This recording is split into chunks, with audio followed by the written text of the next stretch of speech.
What the hell's Tristan Angels doing, Book? Got a receipt. No. I'm here for it. I'm locked in, girl. Say what you need to say. And the feud between the Mob Squad and WWE ID 1.0 has escalated. So tonight, we'll see them in a six-man.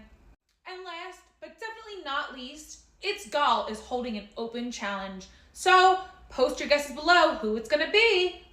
And that's all for this week's episode of The Capri Show. So as always, tune into Tubi at 8 p.m. to watch Evolve. Keep it saucy. Mwah!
Substances to get through. And of course, I'm sure there are a lot of you listening right now that probably are in that state of mind currently. It really is a terrible, dark place to be in. And naturally, one of the ways you end up coping with that is to do anything you possibly can to make yourself taller. Everything from, hanging on bars and cracking my back to, as we discuss here, height frauding. I got myself some boots, some hiking boots, and started wearing those every day at school. No matter what the weather, no matter what the situation, it was always hiking boots. Freaking turkey just flew across in front of my car. Anyway, when I measured myself with these hiking boots, I found out that they only gave me like an extra inch of height. It got me from like under 5'4" to just about 5'5". Not really enough of a height boost, you know what I mean? So that's something I would come to rectify later. But during this time when I was obsessively trying to eat all organic, the best possible foods I could, and wearing inch-high heels, telling myself that, it's not over yet, I might still grow a little bit.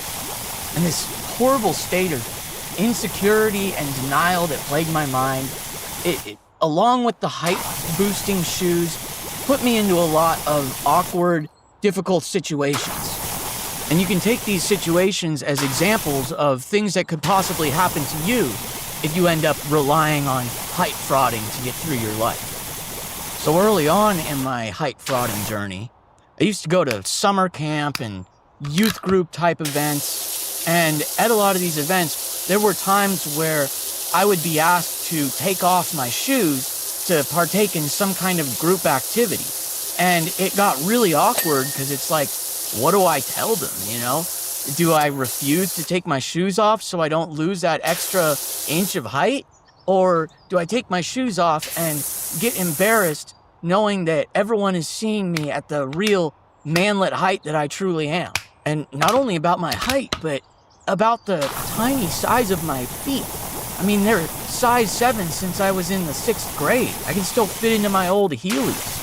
And there were times where I literally decided to sit out of whatever activity they were having us do, just because I was that afraid of being seen at my true height. And I'd be faced with this conundrum, not only at youth group and summer camp, but at the pool, at the beach.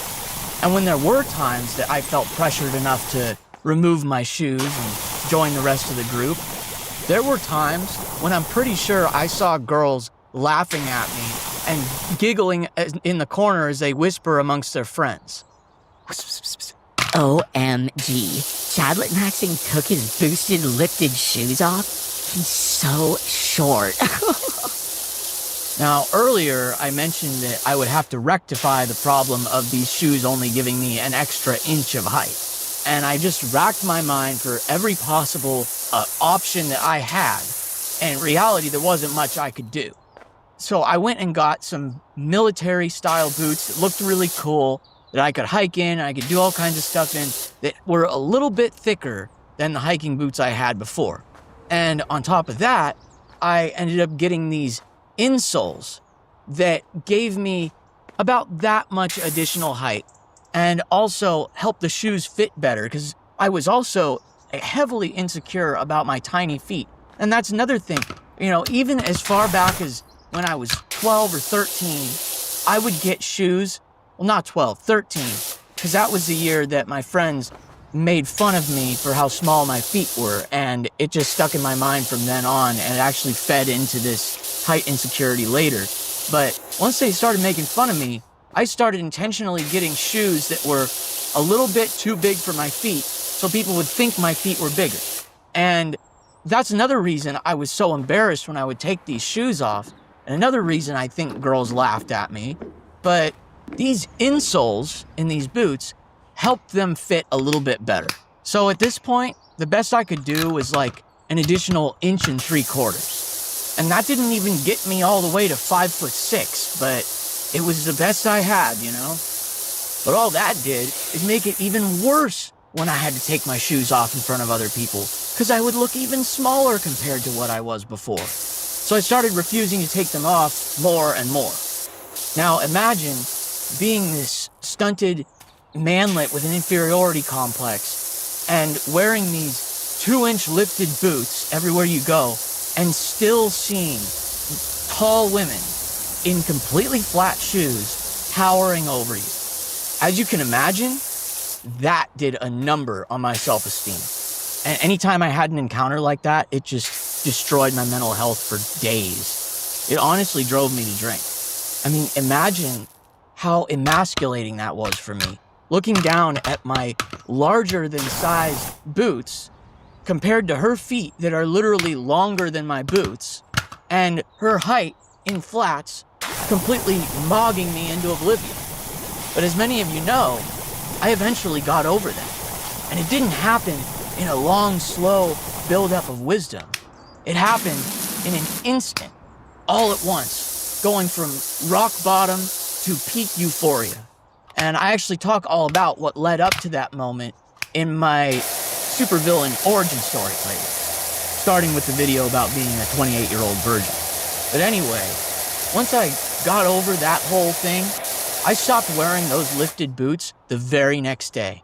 In fact, I dug through my drawer and found my completely 100% flat Converse that I had gotten when I was 13 years old, that I stopped wearing once I got insecure about my feet and height. And from then on, I was only wearing the flattest shoes possible. People are more aware of your attempts at height frauding than you might think. They notice very quickly and silently judge. I mean, I notice all the time. It's very easy to tell. Almost as easy to tell as when not enough people like the video. So if you're enjoying it so far, please leave a like to motivate me to make more content. But yeah, the reality is, height frauding really just doesn't help that much. I mean, sure, if you're like 5'11", right on the edge of 6 foot, 5'10", or something like that, then I can see how beneficial it would be. You know, it makes sense why someone like Clavicular would do it. But going from a turbo manlet to a manlet really isn't going to get you very far, especially with women. I mean, even a 5'8" guy in lifts is still getting mogged by 6 foot plus guys. You're not actually escaping the hierarchy. If you're under 5.5 feet like I am, forget about it. Most women won't even be impressed with a 6 foot guy. A few inches above manlet height really isn't going to get you much benefit. And as you saw in my case, what ends up happening is you get addicted to that extra inch or two of height. You end up dependent and reliant on that mentally. Like, you convince yourself that that's your real height, and it gives you that little bit of extra confidence everywhere you go. But when you end up getting put in those situations like the ones I described earlier, the mental impact of that can be honestly devastating in that moment. And it definitely can end up being a visible thing that people can see on your face, how insecure you're feeling about it. And they can put the puzzle pieces together and piece it out. And even when you're wearing it, one thing I forgot to mention is that when I was in my senior year of high school, after doing all the gym maxing and all that stuff like I talked about in this video, you know, I was really probably one of the strongest guys in school. But even so, there were still tall jocks who thought they were better than me and bullied me. And I felt and knew in the back of my mind that if they tried to attack me, I would probably lose even still. And this 6'2", 6'3", broad-shouldered guy on the football team probably also felt that he could dominate me. You know, I'm someone that he looks down upon, that he sees as inferior. And the reality is, even though his muscles are not as bulky, they're just spread over a longer area, so he could potentially be rivaling my strength and I wouldn't even know it. And this guy, I remember one time I knew exactly what was going through his mind. I saw him look down at my shoes, look how bulky and boosted they were, and then look back up or down at me with this playful smirk, this sadistic smile, you know? Like, I know your secret, manlet. Only he never actually said it, mainly because he actually wasn't 100% sure if he would win either. But yeah, height frauding comes with a lot of downsides. I mean, in the realm of having to worry about taking off your shoes and exposing your true height, I mean, imagine if you meet a girl on a dating app and you tell her you're the height that you are when you're wearing your lifts, and then you actually somehow get her to bed, even though you're already still manlet height. The likelihood of that is very low.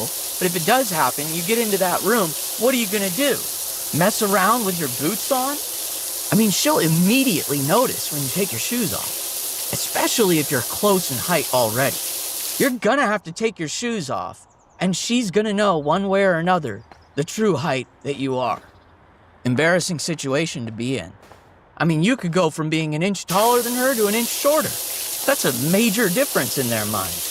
And it can be really stressful to try and plan around all these scenarios. It could turn going to the beach or going to the pool from a fun time to unwind into quite a stressful experience. I mean, imagine if you end up in a place like that when you're on a date with a girl. Or if you end up seeing a girl that you like when you're there and you want to ask her out, but you realize you don't have your lifts on. And one of the scariest situations, when you're going to somebody's house and they tell you to take your shoes off at the door. Because you know, in that situation, you're not going to be in a position to refuse. I had to move inside because it was getting dark. But yeah, all the stress of how that complicates your life can bring you to a point of mental exhaustion. Constantly having to manage and plan your life around your lips is kind of a burden. Always having to think about where you can and can't go, what shoes to wear, whether you'll be asked to remove them.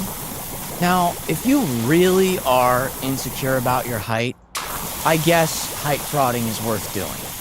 even when you measure all the cons versus all the pros. I mean, for some people it might not be worth it, but I feel like for most, the benefits outweigh the drawbacks. But honestly, it's more worthwhile for respect and career applications than it is for dating.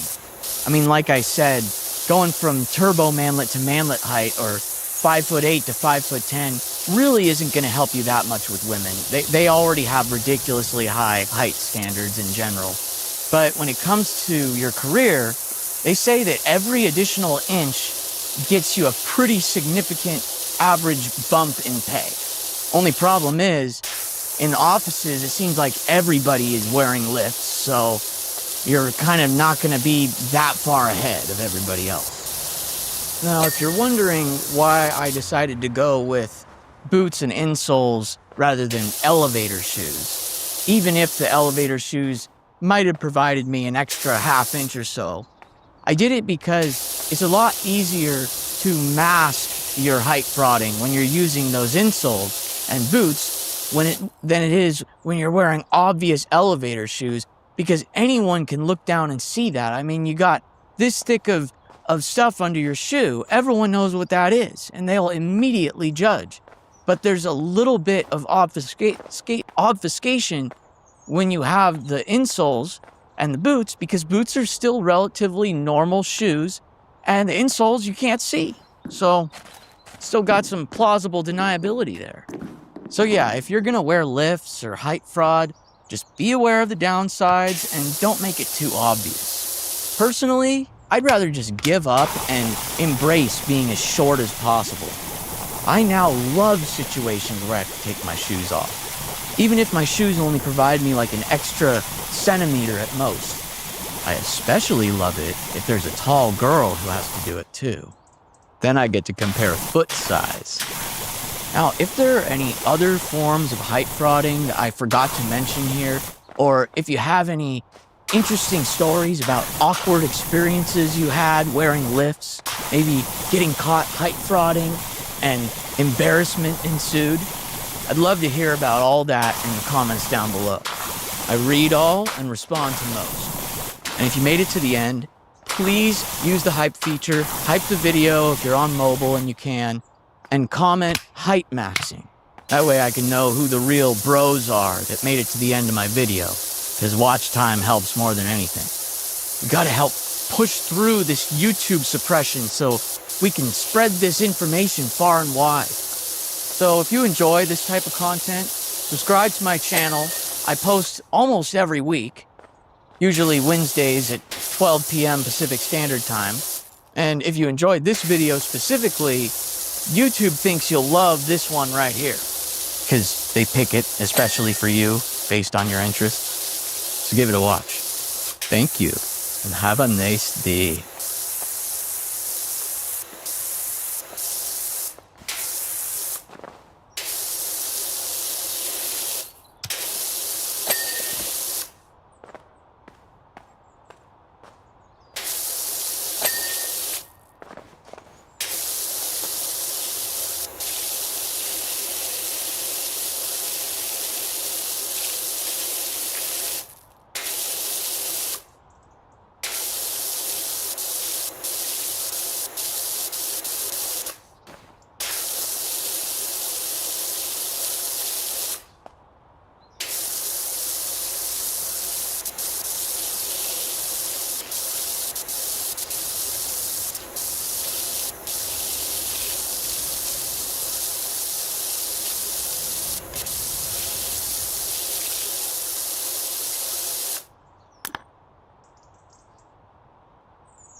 "16 times the disappointment, 32 times the question, why would you ever even do this in the first place? And 64 times, I didn't expect anything, but I'm still disappointed, Bethesda." But granted, that is just my opinion. Let's hear the opinions of some other people, shall we? The big part of today's conversation, you need to remember that feeling from yesterday at Xbox's Summer Showcase 2026. It's a feeling that you've felt for maybe up to 5 years now. And I want you to remember that feeling. Disappointment, sadness. Well, which of these great feelings am I supposed to relive? Want it to be fresh because it's that feeling of awe and wonder. You see the title card, you know what it's capable of doing, and then on the other side of it, you're met with disappointment or a Mr. Matty video or the same thing. It's something that you see and you're reminded that you still care because you felt something when you saw it, but it's also a reminder of the anger you feel when you realize that's not what I wanted. Now, at first Yeah, this is the problem. Bethesda honestly wishes at this point that people were at least getting angry. The reality is, people just don't care. People have checked out. Fallout 76, I could be milking a video of every single day how bad it is and how dead it is. There's always a new problem, there's always a new disaster, there's always some kind of disappointment happening in the community. But the reality is, even I don't want to do that any longer because it's just so bad and so boring. Bethesda is dying the purest death, and it's the death of apathy. No, people don't care so much now that they don't even want to talk about how much of a failure it is. You really have a problem if people stop kicking the dead horse. I thought I was just speaking for myself and my more hardcore community in this part of the conversation. And that is still, I think, very much the case. At the same time, as I scrolled through social media, I saw a lot of people memeing on Bethesda Presents, and it's like the biggest 50-50 coin toss, heart attack moment, because you know what it can be, but it's likely not the thing you really wanted. And what's happening is it's now turning from a hardcore fan issue into a broader gamer issue. Yes, this has a lot to deal with Fallout 76 and Elder Scrolls Online, but it's also going to get into a broader conversation from there on Elder Scrolls 6 and Fallout 3 Remaster and what's going on there and why Bethesda doesn't seem to really budge at all when their stuff leaks and make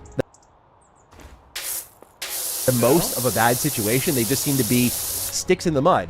I'll just jump to the end and say I'm not sure why we're holding on to Fallout 3 Remaster when it's leaked 4 different times. It feels like in this environment, actually Fallout 76 would benefit from Fallout 3 existing because you'd get new fans in, single player fans like myself would shut the hell up, and 76 could peacefully exist. But since it's the central 76 will never peacefully exist. Fallout 2 Vegas is on the chopping block, and Fallout 3, I mean, 1 out of 3 Fallout fans really want to see that.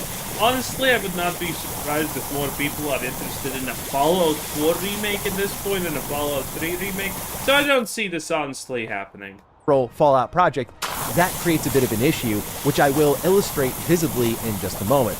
There's also ESO, and it's the combined lamenting of these games being in the summer showcase each year with also just kind of the way the market... What a coincidence, we talked about the Elder Scrolls Online. It's bad. It looks like it's going after that 10-year-old Zoomer TikToker audience at this point. So, someone commented yesterday about the Elder Scrolls Online Thieves Guild trailer, and I think they were spot on.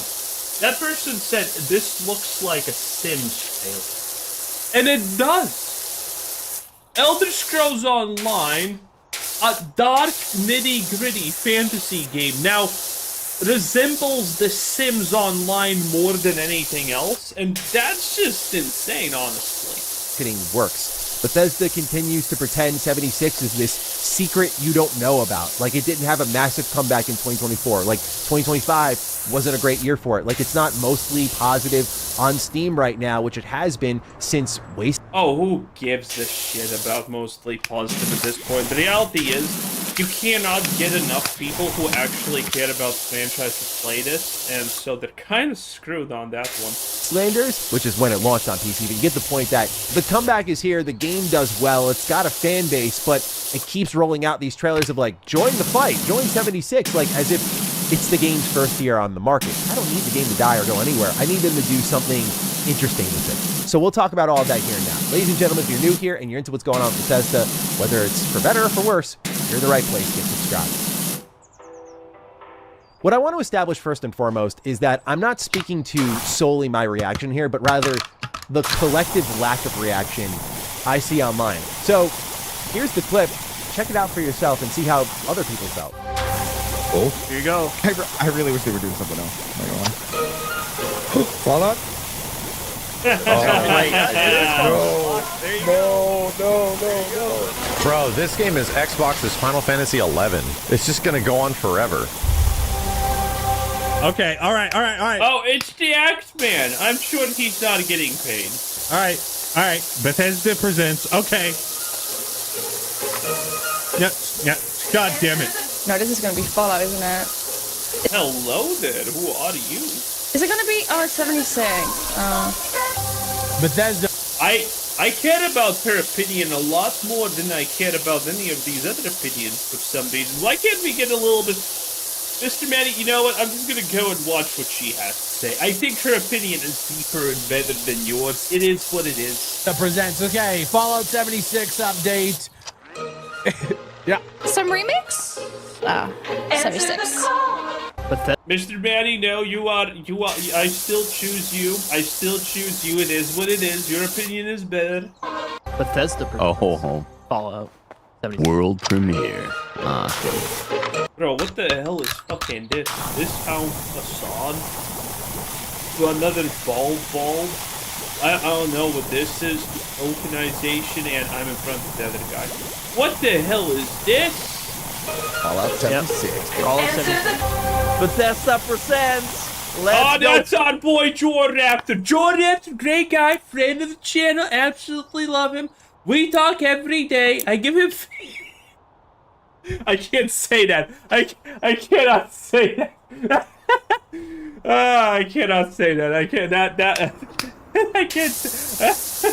I can't say that, okay? Great guy, friend of the channel, the best. Blaze. Oh, it's a length game, but like that was very.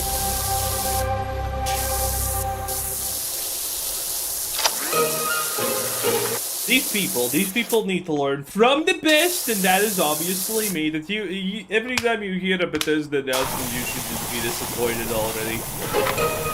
Fuck! It sucked the meaning out of the television screen for Fallout fans, where you see it and you know, like, oh my god, here we go. It's now that, is it 76? Oh, you know, and that level of apathy, that eliciting of almost zero reaction, is something I'm not trying to use as a beat stick or to try to be toxic to Bethesda. I'm using it to communicate a message. People are apathetic about your game on a broad level. What you're seeing from content creators is echoed from within their own communities. You're letting down thousands and thousands and thousands of people. Now, look, I see the league plans. I know things we want are on the way. You might want to adjust based on that so that people don't continue to endlessly and potentially in some cases mindlessly bash your other products because you're not giving them what they want. Fallout 76's ability to announce things before a natural event to really show them at is also becoming a bit of a trend now. With Burning Springs, they announced all that was happening with that expansion, which was coming out that December, before the Fallout Day event, which was October 23rd, a very natural place to announce something brand new for the Fallout franchise, but instead, that was just double dipping on information we are. Also, is anyone tired of how many special event days Bethesda has? It feels like it's literally every single month, like, oh, kind of special day for Bethesda where they could announce something. I'm kind of tired of that. Already knew when it came to Burning Springs. And the same thing happened here. We already knew about infestations.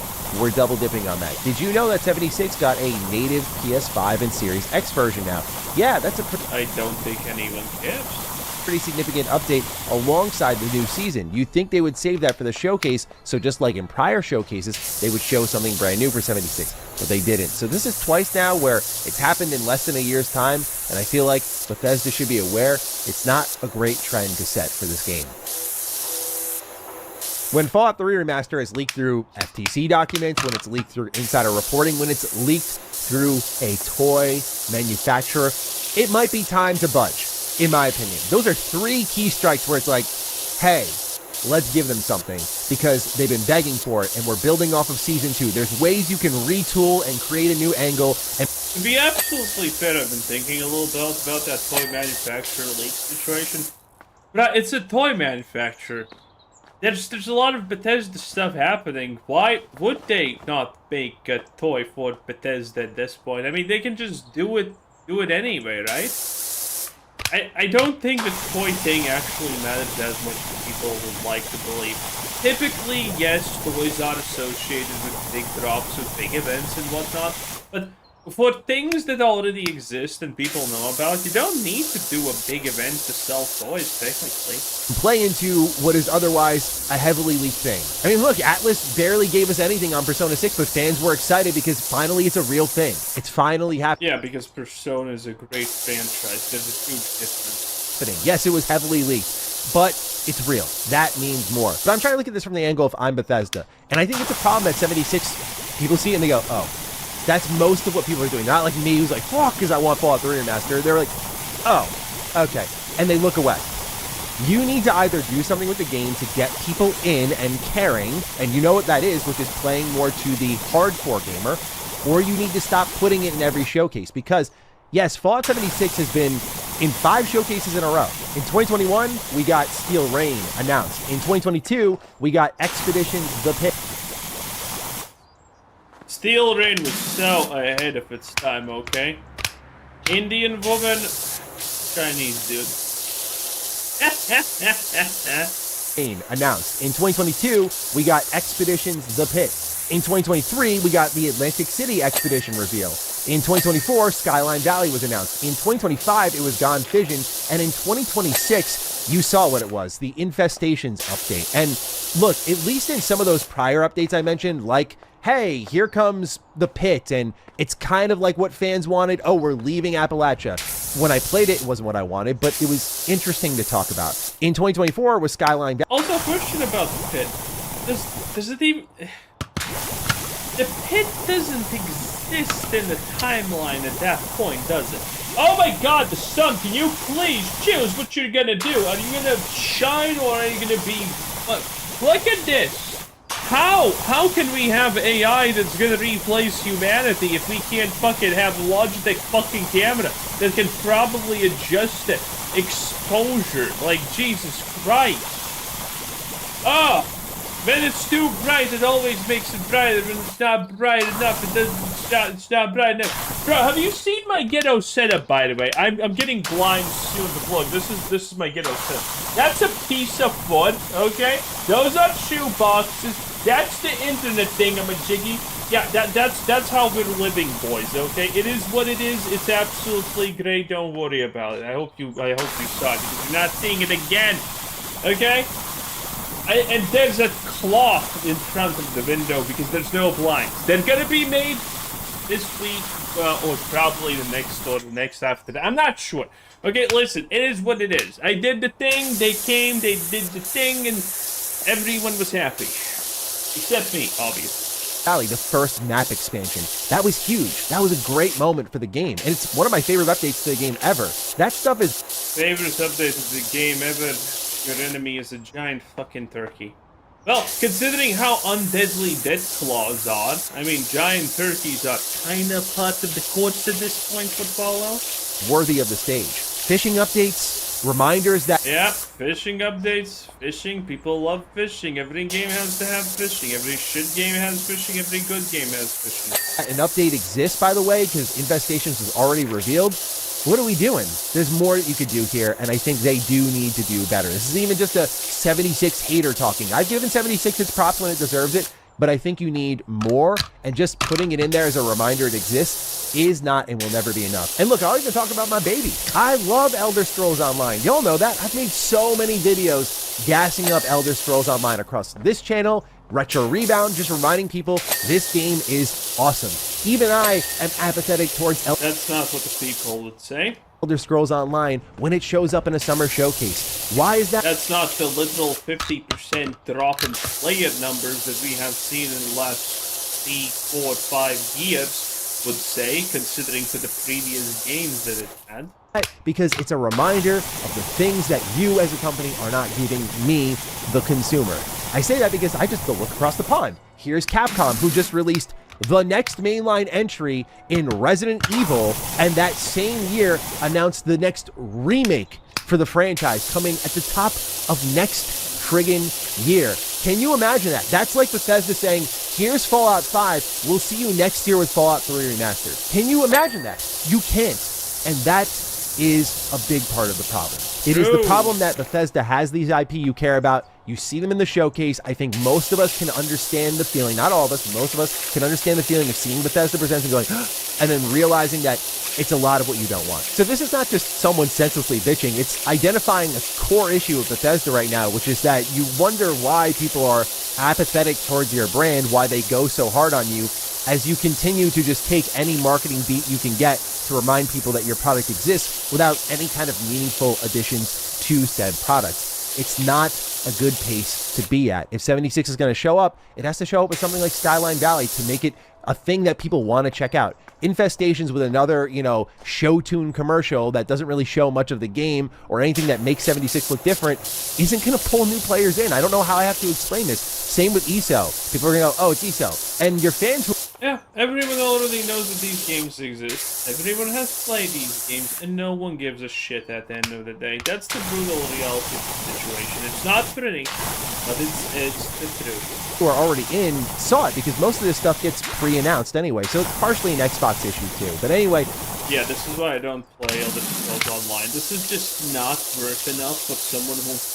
I like the Elder Scrolls franchise, but I am not in love with it in that way, okay? I like it, but I'm more of a Fallout guy myself. So, I will not, I will, this is just the 76 of the Elder Scrolls universe, honestly. I wanted to establish all of that for Bethesda Presents, because now we look ahead a bit at games that were missing from the Xbox showcase that I know a lot of people wanted me to talk about, and what Bethesda could do to tackle these games. We'll talk about the big one first, Elder Scrolls 6. I know I made this prediction, and for like a third year in a row, I was incorrect. I'll hold my L on that one. Okay, so another showcase, another no-show. I heard some good perspective when I was talking to Lockmart, who helped me with Summer Games Fest this year, and he made a really good point that I didn't consider until I'd already submitted my predictions, and when he said it, it became clear in my brain, oh, they're not showing this game until it's ready. That is that right now Bethesda is fighting that uphill battle. And I imagine part of their reluctance potentially to show... Okay, but how long are we talking about until they have anything ready? 10 years? 20 years at this point? There was one moment when I thought, okay, it's been long enough. It's either going to take 10 years at this point or it's going to be announced tomorrow. And it wasn't announced tomorrow or this year, and it seems like it's not ready at all. Content early is because if it doesn't look good, it'll be, oh, typical Bethesda, oh, this looks like shit, and people are not happy with Bethesda right now. And at this moment, you're looking at a combination of Fallout 76 fatigue, Elder Scrolls Online fatigue, Shattered Space not being great, Starfield not lighting the world on fire, Elder Scrolls 6 being eons away, no remasters in sight that people are really looking for, an abandoned Oblivion remastered, some really bad Switch ports that needed some work. Like, the issues are... He actually said it. ...are mountainous, right? So if you're Bethesda, you're like, yeah, we could show off Elder Scrolls 6. Would you? Because if you show off ES6 and even a hint of something is off, not even from the quality department, but from the setting, the characters, whatever it may be, that is spelling doom for that game for the next 2, 3, 4 years, however long we're waiting.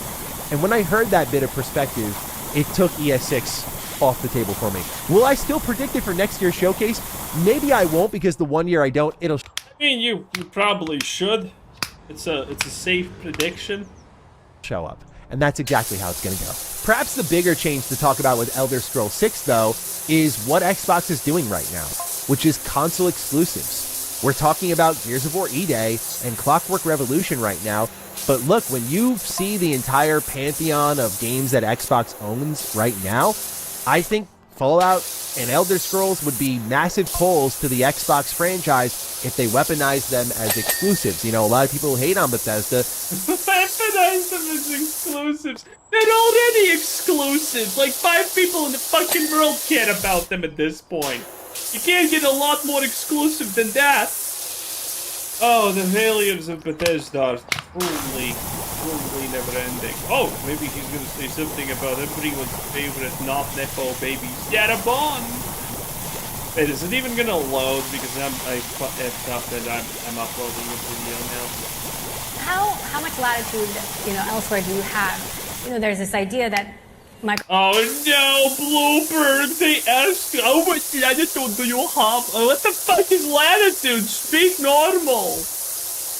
Oh, look at her being in jeans and sneakers. I'm so relatable! I'm so relatable! Every industry plant is relatable, you glow stick. To sort of extract software kind of revenues out of a gaming business, which may not be possible. Do you have more breathing room when it comes to the God, I love how everything is a buzzword. I love it.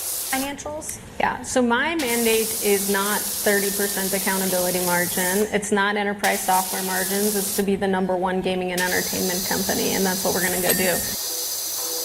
That would imply all of those logics. I don't even want to talk about that. Okay. It was the removal of the 30% profit margin, but also the resetting of the brand, the acceptance of we're not doing great, and that they just need to rebuild at this point. And that's going to take years and years, because with the rebuild, the main thing they need to target is consumer trust, knowing that the direction they're... Oh, I don't care about trust. I don't care about these things. I think most people don't care about the idea of trust. It's a company! What am I supposed to do? Get on my knees and pray to it? No, I'm not gonna do that. I don't care about your company's message to the fucking world, okay? I don't care about this. It's as simple as just make a good game and I'll buy it. It's never any more complicated than that. It has never been any more complicated than that. You can take all of the Vogue stuff and make 007, but some people are still gonna buy it if it's a fun enough game for them. That's the reality of this situation. I don't care to trust Xbox as a company. Xbox has literally no distinctive features different from Nintendo, PlayStation, or fucking whoever at this point. It doesn't matter. I never consider, oh, do I trust the brand as a thing when I buy a thing. That goes for household appliances. And, the 500 euro vacuum cleaners that women are judging men nowadays for, which is absurd. A good vacuum cleaner, though. But you get the idea. You get the idea. That's what we're talking about now. I don't care about Xbox. I don't care if they go plant a tree in the Amazon. I don't care if they go and spit in the desert to make it more moisturized. I could not care less, okay? I want less retarded controller colorations and more good games. That's what I want. I'm pretty sure that's what a lot of people would agree with. It's not rocket science. It's very simple. Anyway, that was Mr. Matty Plays 10 out of 10. Bye!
What a great day. I'm having such a good time. Let's go in and check on Stellar Blade, Blood Rain, and in the name of the Emperor, what the hell is going on here? These people have no hobbies, no personalities, and it just gets worse by the day, it seems like. Let's look at what they're saying about the situation. Grooming everywhere else. Bad. Grooming Japan. Good. Actually, very, very based. I don't think this person intended it that way, but I have to say, very based. Why is this why is this an acceptable thing? Crying emoji, crying emoji, crying emoji. I'm so tired. Same, boss. Same. I'm tired of these opinions. At least make one of them 24 and the other like 30. I don't know. I kind of look at her and I'm pretty sure this is kind of looking like 24, 30, maybe 32 at the most, I would say. But that's maybe just my personal opinion.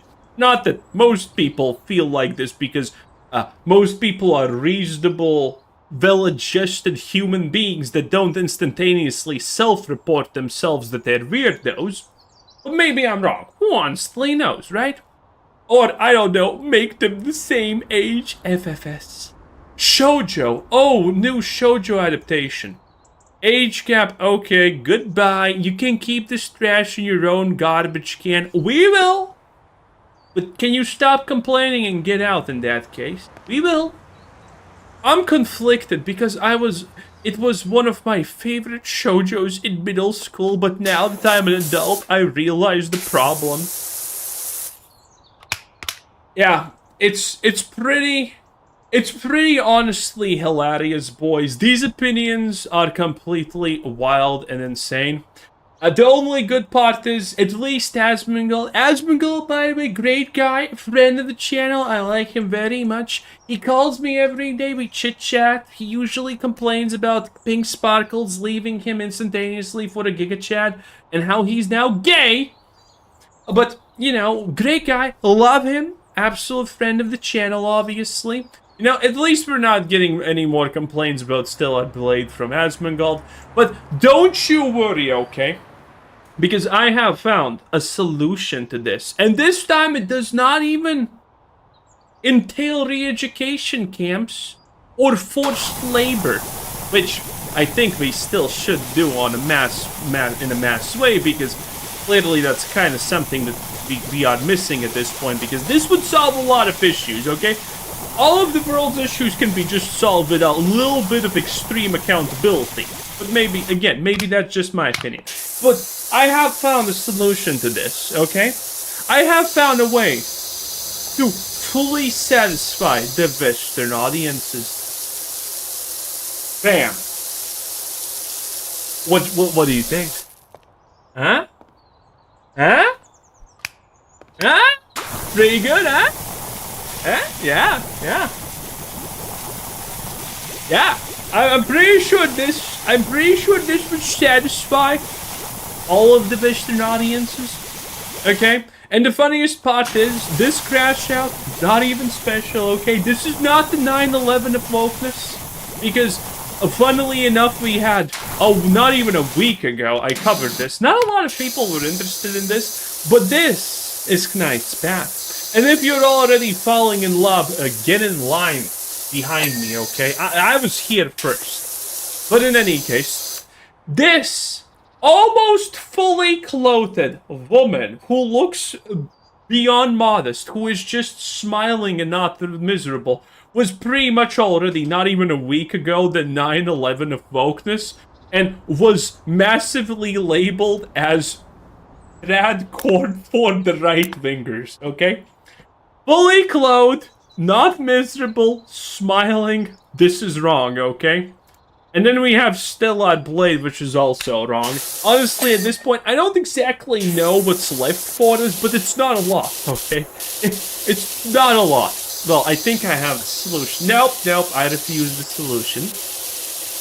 In any case, the situation is pretty hilarious. And the conversation is still as active as ever. So many excited reveals this past week. Also, new God of War with no God of War in it, and the internet panicking over Stellar Blade. A water is wet. Yes. A lot of this is currently still happening just because of the God of War Lao Fei laundry announcement. Because she's disgusting and ugly. And the person that they modeled this after, she does not look that bad, okay? She's not a super top model, needless to say, but she's not this bad, okay? It is what it is. And people were calling it out extremely, needless to say. And then comes Stellar Blade and people are like, take my heart, queen. And needless to say, this got a lot of people very upset and mad, which I'm personally very thankful for because it was funny. And, I mean, the situation is bad. Also, we have a literal person that worked under Microsoft saying that this is what Microsoft is demanding. We got Fable, we have Gears of War Fans Day. Very cool things, that this is what they're demanding. So, these people don't actually have a choice to make anything like this, and it's hilarious considering if you look at this person's avatar, you can notice that it's Lara Croft and it's Croft. The full thing, if it was there, you would see it. It's pretty ridiculous what currently these companies are demanding. So when something like Stellar Blade happens and you get Eevee, some people are gonna lose their shit, needless to say. But I would like to remind everything, even though there is a lot of discussion, a lot of, grr, get this off, this is bad, not in my society. All of this is shit, obviously. All of this is fake propaganda. It's just people with no hobbies doing what they do the best, fake outrage. This is the current representation of Stellar Blade, by the way. And this is, by the way, being grifted on both sides a lot, by the way. Needless to say, the Vogue is doing this pretty hardcore. But also, there are the typical shitty people like, what's his name? We're gonna get to it. But needless to say, Stellar Blade BloodRayne has absolutely not splintered any fans or anything. It just has pissed off the mentally deficient, and that's the big issue here, okay? You can see the likes, 60k versus only 700 dislikes. That is not a lot. Now, granted, this is an extension, if you did not know, so it's not 100% accurate, but needless to say, the view on this for most people, considering most people are normal, is very positive. Stellar Blade BloodRayne is being received absolutely splendidly. Okay, and again, a decade of propaganda later, Vogue cards are not even an inch closer to replacing gamers. Yes, because they don't buy things. They're gonna tell you this is brave and whatnot, but when it comes to actually buying the game or supporting the thing, if it requires anything more than going out on Twitter and pressing a like, even if it's just a YouTube like, they won't do it.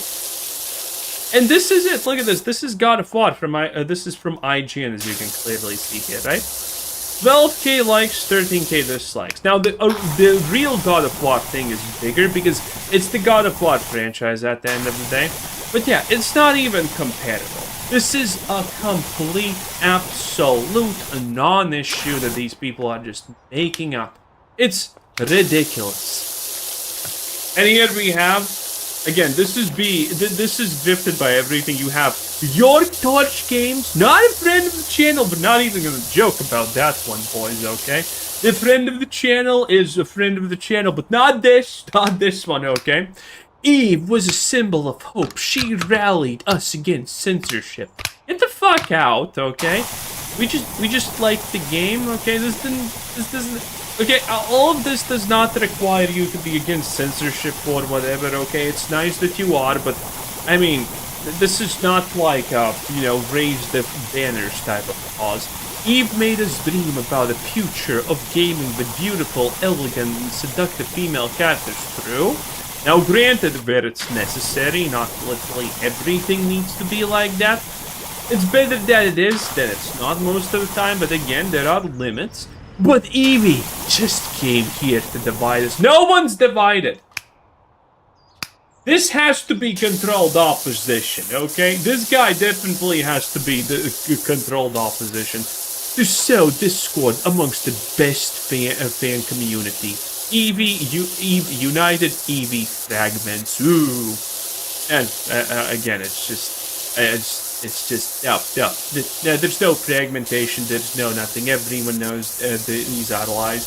Again, and it's nice because we're winning. Normal people are winning in this conversation because, again, even Asmongold had to apologize and say, okay, I actually like the game. Asmongold, friend of the channel, by the way, great guy. and things like that. Also, if you're wondering about the future of Stellar Blade, it's probably politically okay, because this guy is the guy who made the game. And guess what he's doing? Well, he's retweeting fan art, and mighty good fan art, if I do say so myself. This guy knows what's up. And he made Stellar Blade. He literally stopped working with Sony because Sony said, how about you censor a little bit? And he said, which means probably nothing. But maybe it means don't fuck with me, bruh. In any case, this is also a part where he gets interviewed, and I'll just summarize this interview for you, okay? Because it doesn't have, it only has English subtitles, and reading is hard. I know, because I'm retarded. And he effectively says, I like hot women, that's pretty much it, end of story. So, I don't think we're in any danger of Stellar Blade becoming bad. Very Dark also corroborated this because she did actually have a chat with Shift Up CEO Kim, this guy right here, who, you know, liked all of the things, and it's pretty good. It's looking pretty good. So, also, I love this tweet. You're probably looking at this tweet and you're thinking, why does this even matter? It matters a lot because this is just a random person who probably just plays Stellar Blade as a casual. He does not know about this YouTube channel, this video, or anything that really is going on.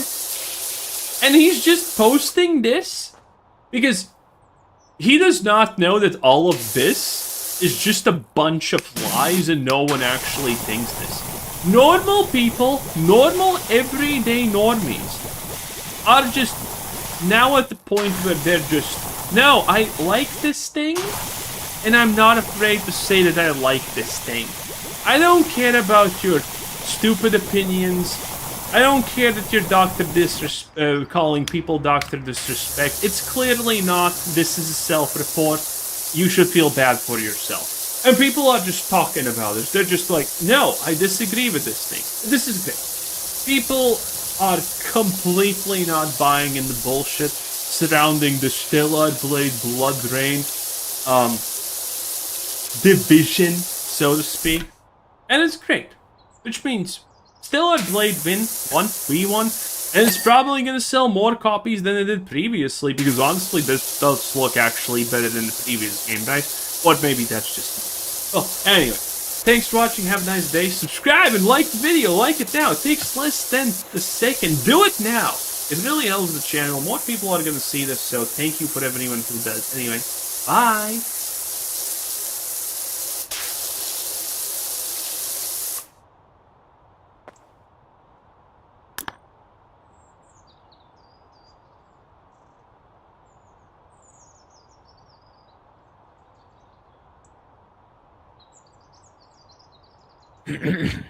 This is a real one. So I did give him the discount. Hi, wanted to share a field report about dealing with people in the film and TV industry. Oh, by the way, the title is The Backrooms and Obsession Films Are the Revenge of Free-Thinking People. And if you didn't know, those are two, what would we call it? YouTube indie films made by just YouTuber people. And they did very well. Didn't one, like, it had a budget under $1 million? And it's just raking in the cash. And it's just putting to shame all of Hollywood. Because Hollywood's a dysfunctional cult now. Can't do anything. So that's what he's referring to. Wanted to share a field report about dealing with the people in the film and TV industry. You could choose to make a video reading about my experience, your thoughts on it, or you can make a video on your own topic. Just keep my name anonymous. The following happened X amount of time ago, but perfectly summarized why LA is an intellectually bankrupt. Well, and lazy and psychopathic cultists.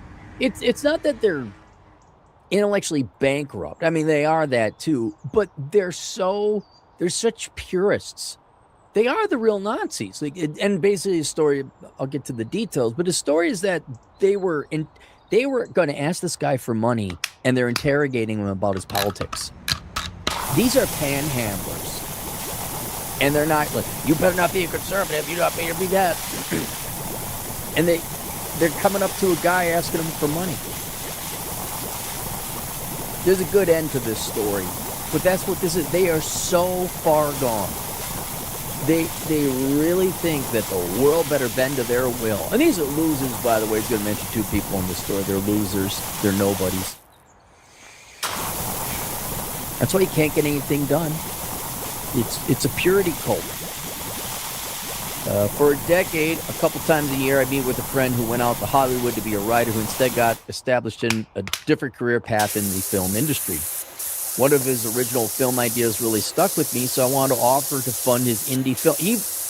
You're the guy doing all the hard work. Here's the money. And be involved in the operations to get it off the ground. I arrived early at the place we agreed to meet, a restaurant of sorts, handed my credit card to cover the meal, and was looking forward to celebrating the start of a new business project together. Never take on business partners. I learned that shit in my 30s in bank. I never seen a business partnership work. Never. I viewed the budget as the cost of learning the hands-on operations of their industry and didn't expect a profit. Wow. A charitable financier. You're a patron. Like in the classic sense. I want to see your artwork get made. I don't care if I make money on it. This is kindness and charity. A little bit of what is it, honor? No, maybe. I mean, yeah. I think a little bit of philosophy.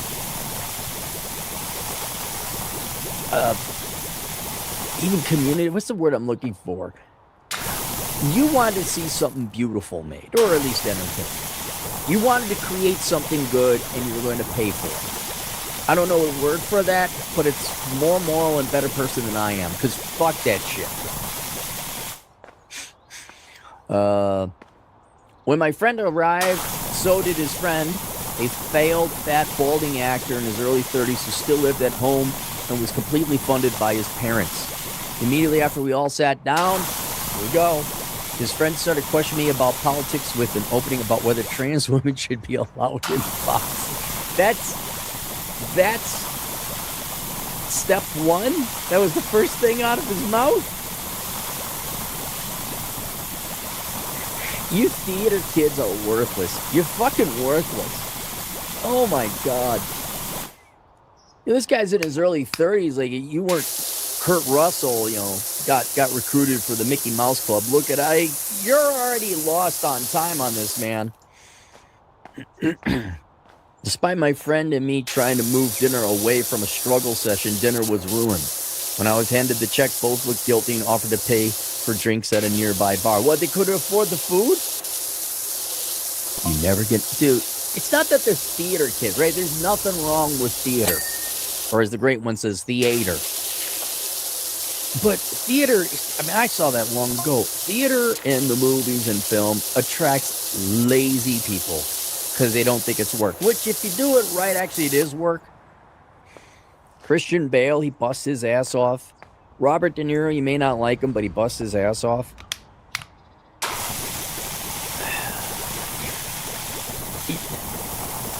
It's a selection bias. Right? The journalism is selection bias of some of the worst people. Education, the worst, laziest people. Theater, worst, laziest people with some kind of complex, attention complex. I don't know. Some of you got to be the center of attention.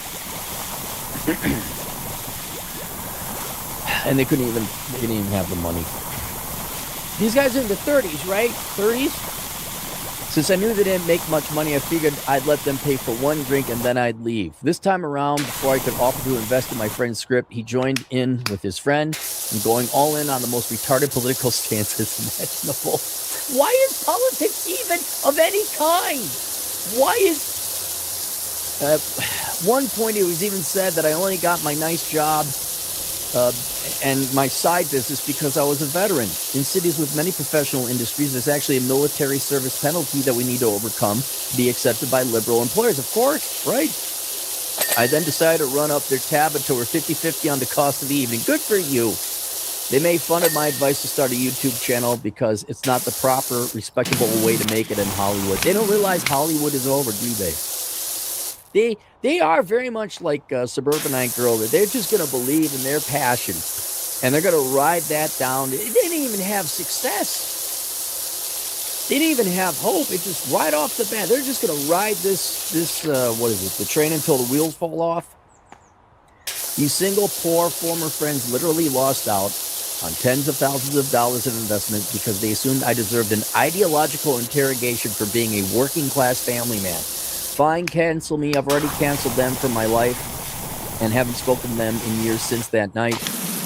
The recent success of Backrooms and Obsession, those are the two films mentioned before, has filled my heart with joy for the sake because they were by YouTube people. Look, theater kids, you're not that. You're not. I'm sure, somewhere out of the thousands of theater kids, there's like, a dozen or so actual geniuses. Most of you are lazy people who don't want to work. That's it. And the results show. I don't know what you do. How much you want to bet? How many thousands, maybe even millions? Go off to LA or back in New York. If I can make it there, I'll make it anywhere. Like, how many of you all tried to chase how many millions of people try to chase their dreams, becoming an actor or an actress, and you didn't give up, right? You didn't grow the fuck up. I had a friend. She went off to New York. She wanted to make it in New York. She did a good 3-year stint. Couldn't handle it. Not her fault. She's a hardworking gal. Smart gal, too. And you know what? She took her shot. And then she came back. Don't know what she's doing now. But all right, I even gotta respect that. You went out there, but you had the intelligence to know I ain't gonna make it. And then she went on and did something that she could do, or that the world would accept. These people, how many people just stay there? How many people now? Right, you Sex and the City girls? How many of you are still in New York 30 years later, or 20 years later, whatever it's been, since those girls lied to you? I mean, it was a fun lie. I don't believe Sarah Jessica Parker had a malicious intent with this. I think she just wanted to have something fun, a little gossip, naughty vice. I'm all for it. Absolutely. You girls took that seriously. Like when I watched Robotech, I didn't think I could actually pilot a Veritech fighter or a Cyclone. Look it up. I didn't think I single-handedly would fight off the invasion, right? But I was a 10-year-old. But even then, as a 10-year-old boy, I knew that wasn't going to happen. You girls believe that. I mean, every kid who watched Rambo didn't actually think I can go single-handedly into some Southeast Asian country and liberate the prisoners.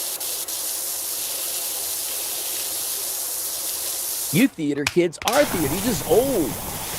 And now, no, I mean, especially you gals, you don't even have your youth and beauty anymore to exchange for food, clothing, and shelter.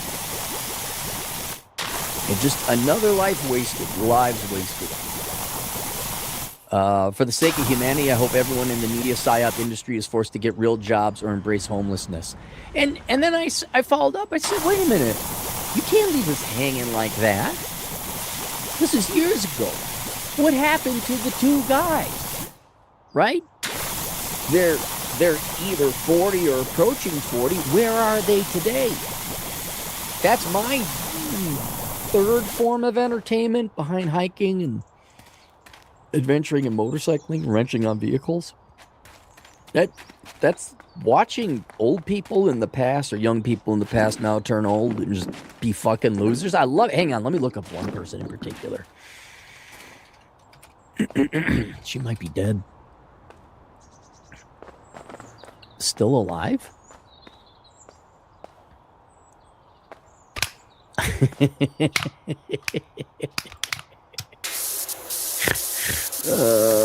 on. Oh, I can't see it. I think she's still alive. She's still alive? Uh-huh.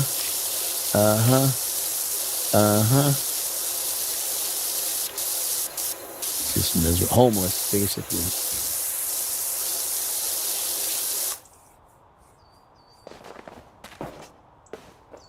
Oh. She's a protester. This lady's 70 years old. She's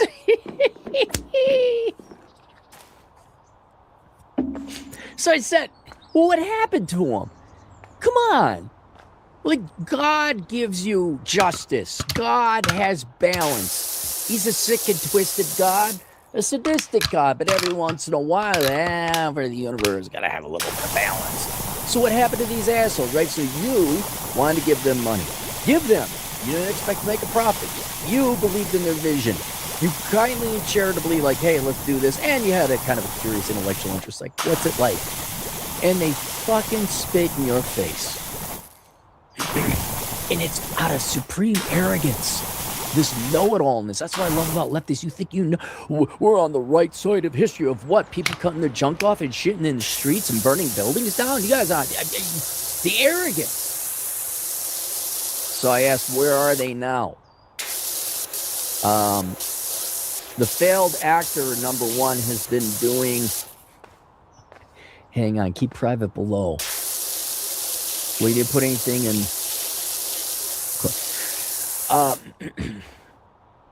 the one who immediately interrogated you, he is doing a low-level, borderline fast food entry person. But this is a job a 14-year-old could do. I don't want to say what it is because it's somewhat unique, but he's a loser and still lives with his parents in a leftist shithole in an apartment. Oh my God. What hell? He hasn't been cast in anything since his 20s. He refused to take all my advice, saying his job is the best job because they'll let him leave for auditions. He has fewer than 5 auditions a year. The other guy, my original friend, is surviving in LA doing a thing, but nowhere near his original goals of becoming a writer, director, or producer. Work in his industry is always on the edge because of regular strikes and the outsources of productions out of California. And he votes for it. He has voted to make California an incredibly hostile place to film movies or do any business, frankly. Let him follow up every 5 years. You should come up with a list of everyone that wronged you. And you should. Everyone thinks that's petty. It's like, no, that's all the assholes trying to get away from it. Never forgive, never forget. You can't get revenge because then you go to jail. But never forgive, never forget. Like, okay, I'm going to look you people up later on. And by the fact these people are lazy sacks of shit, that's all leftists at the end of the day. They're lazy sacks of shit. You're going to have lazy sack of shit results. And once the parental support goes away, right, that one guy may, depending on whether the parents own it or are wealthy, he may get it, but this is the guy who never went to the gym to lift a weight in his life. That guy ain't getting laid. That guy has no personality. That guy has no people around him in life. He has no life. The other guy, he doesn't have a life either. Oh, that's great. Do me a favor, in 5 years from now, email me again. Say, Cap, you want me to email you 5 years later, give you an update on my friends who rejected my money? Or one friend who rejected my money. Let's just follow up on it. Let's make this an every 5-year event, okay, man? And then in 25 years, right, quarter century from now, I'll be old. I will be old. I'll be 76. Dag nabbit. And those people, they'll be in their 50s or 60s. I just plot a little point, get a little chart going on. What's going on, gang? Oh, I love it. I had no idea that this would be a blessing God or nature gave me. Being treated like absolute shit by most people. Most people. We're supposed to be like, teachers, adults, certainly my colleagues and peers. Everyone's an asshole. Everyone's a fucking asshole. Everyone in Minneapolis is a sanctimonious asshole. Know-it-all sanctimonious. And now I'm like, how's it going? And now I get to look at it like, I wasn't wrong. You were all wrong. And you were arrogant. Now you are suffering. I'm not like doing zippity-doo-dah, but at least I got, stable finances and could go hike and just enjoy life. I'm still... My God, man, what's it like being addicted to jerking off to politics all the time? Well, I like libertarianism as much as the next guy. Probably not a lot. But I'm not out there banging the... Legalize pot now! Sassmaster, $5. The only issue is that a lot of these theater kids go into politics and are getting elected. See, Mandami has money. Oh, I know, and people are dumb enough to elect him. What are we going to do about it? Look, the true justice, if my life were to have an arc, is everything I predicted comes true right before I die. The bridge is blown up before the captain passes away, and you can hear it in the good, the bad, and the ugly, right? I'm leaving. I'm dying, right? We're all going to die. As much as I tried to fight for what was right in America, my own country, my countrymen and all that, I look back at it, I'm like, you are a dysfunctional, fucking, vile, mean, dumb, slow community. This community does not, you don't deserve to continue. You can't. You need debt to just get by. You're not a survivable community. This is not a viable community. And that's fine, but don't you dare say I'm a bad guy because I'm not doing current thing. Don't morally judge me. Oh, you're just, you're the worst person on man. We should kill you because you don't believe in our stupid decision. It would be great. Birth rate going down, debt's going up, cities burning. Just getting taxes off. We just gotta get in there and get more education for the children. Okay. You're a mean poopy head. We should kill you because you don't believe in 60% taxes. I'm not the one with 3 divorces, poverty, and I like to say some things, but I can't because I might identify some people. I am not a loser. Let alone a 55-year-old loser or a 60-year-old loser. What are you gonna do today? I'm getting on the bus. George Soros is paying us $8 an hour and an egg sandwich to go there and protest against our grandchildren. Oh, nothing gets me wetter than protesting against my grandchildren. Fuck those people. Let's go, Herman. Pimp Justice, 20 generous dollars. Love you, Cappy. You make work more tolerable. Listen to your spot-on money topics. Keep fighting the good fight, brother. I am. It's more like the pure economy. It's like you're gonna fuck. All it is, you're smoking cigarettes. You're gonna get lung cancer. That's it. But on a macroeconomic scale, and people are getting lung cancer, and they'll do anything but say, "Yeah, I should stop smoking, kids. I need a master's degree. It's the white people. It's the men. It's the patriarchy. It's capitalism." Yeah, okay, it is. Right. You know, you get these old people, and my age and older, and they still double down this fucking politics. It's like, don't you think you ought to go live your life a little bit before it's all over? Like, especially you feminists. Let me ask you older, my age and older, 50 and older feminists. Okay, have you said everything you need to say about feminism, right? Have you made all, look, you deprived men of the past, of your kindness and your beauty and sex, right? And it's over now. You never wanted sex anyway. And, you know, you've done it, you voted, right? You got bunches of, you destroyed the United States. Do you want to go live for yourself, or is it just the hatred of men is the only fuel your engine runs on now? I got other shit to do. Don't worry. I'm a flex fuel vehicle. I take tremendous joy and fuel and energy. The energy sustains me. Drinking leftist failure, middle-aged people's tear. I love watching the corpos. I love watching the NBA bros. I love watching all the assholes of whatever variety and character of the past family. But my God, man, I don't live on pure hate and rage. Only I guess only 93% of the gas is that. I got 7% fun shit too. No, more serious. It's like at least half the shit is fun shit. These guys.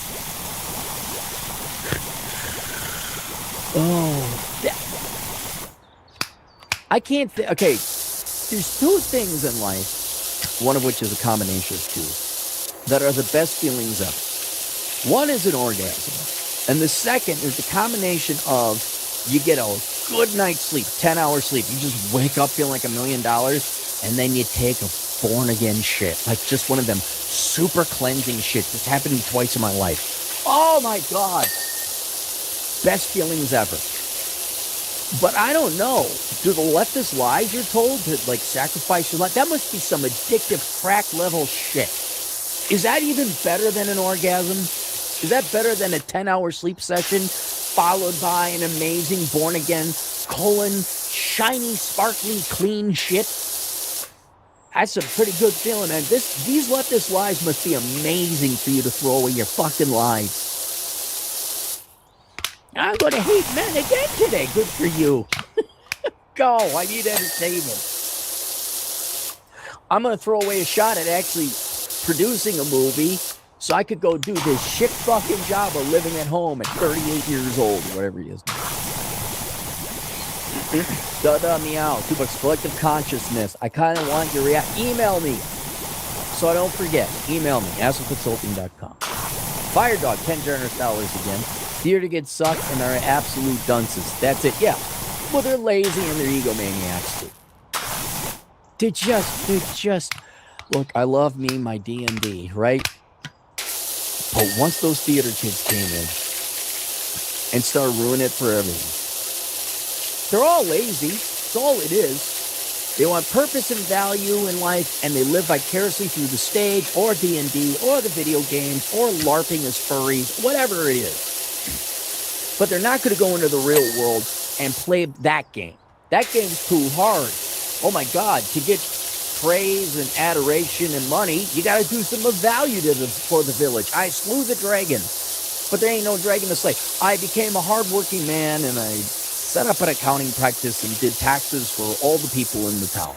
That's a pillar of the community. That's a contributing member. I'm a cop. I kept people safe. I'm the railroad guy. I'm doing the safety inspections for the railroad. That's too boring for the theater kids. It's too much work. Worthless fucking vermin. Ken, he says, man, you are beating Fuzzbrain. Fuzzbrain was talking shit about you, Ken. Past week almost, he did talking shit about you. Yeah, I'm glad you're starting to put some points up on the board here. You can't let Fuzzbrain just run around with a shutout. Link below. Yeah. Hey kids, hey Zoomers, do you want to not be a washed up fucking Gen Xer, Boomer, Millennial type who's bitching about student loan debt at 45 years old? Get this book, Bachelor Pad Economics, the financial advice Bible for men and women who are bold enough to read it. And I don't know, save your money? Major in the right thing? Somebody comes in offering you money to do your project, don't piss in his face? Should write a book called Don't Piss in His Face. Anyway, it is. 500 page goes through all the major and minor financial choices you need to make. For 14 to death. I got you covered. And yes, ladies, I know this is Bachelor Pad Economics, but it's for you too. The laws of economics doesn't change just because you're a woman. It's the same thing. Oh my God, look who's finally here. Wait, guys, someone got binoculars? I can't. Is that Ken Rose? Way ahead off in the distance. That is Ken. I can barely see Ken. Oh, hi, Fuzzbrain. What are you doing here? Hey, look, everybody, Fuzzbrain is here. Oh, my God. 4-1. No, he beat you in the previous video. He was the first one. It's 2-4, man. He's within shout of you now. I'll see you guys later.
So I told you guys in yesterday's upload that I would get confirmation on that alarmingly low Raw rating that Netflix has released.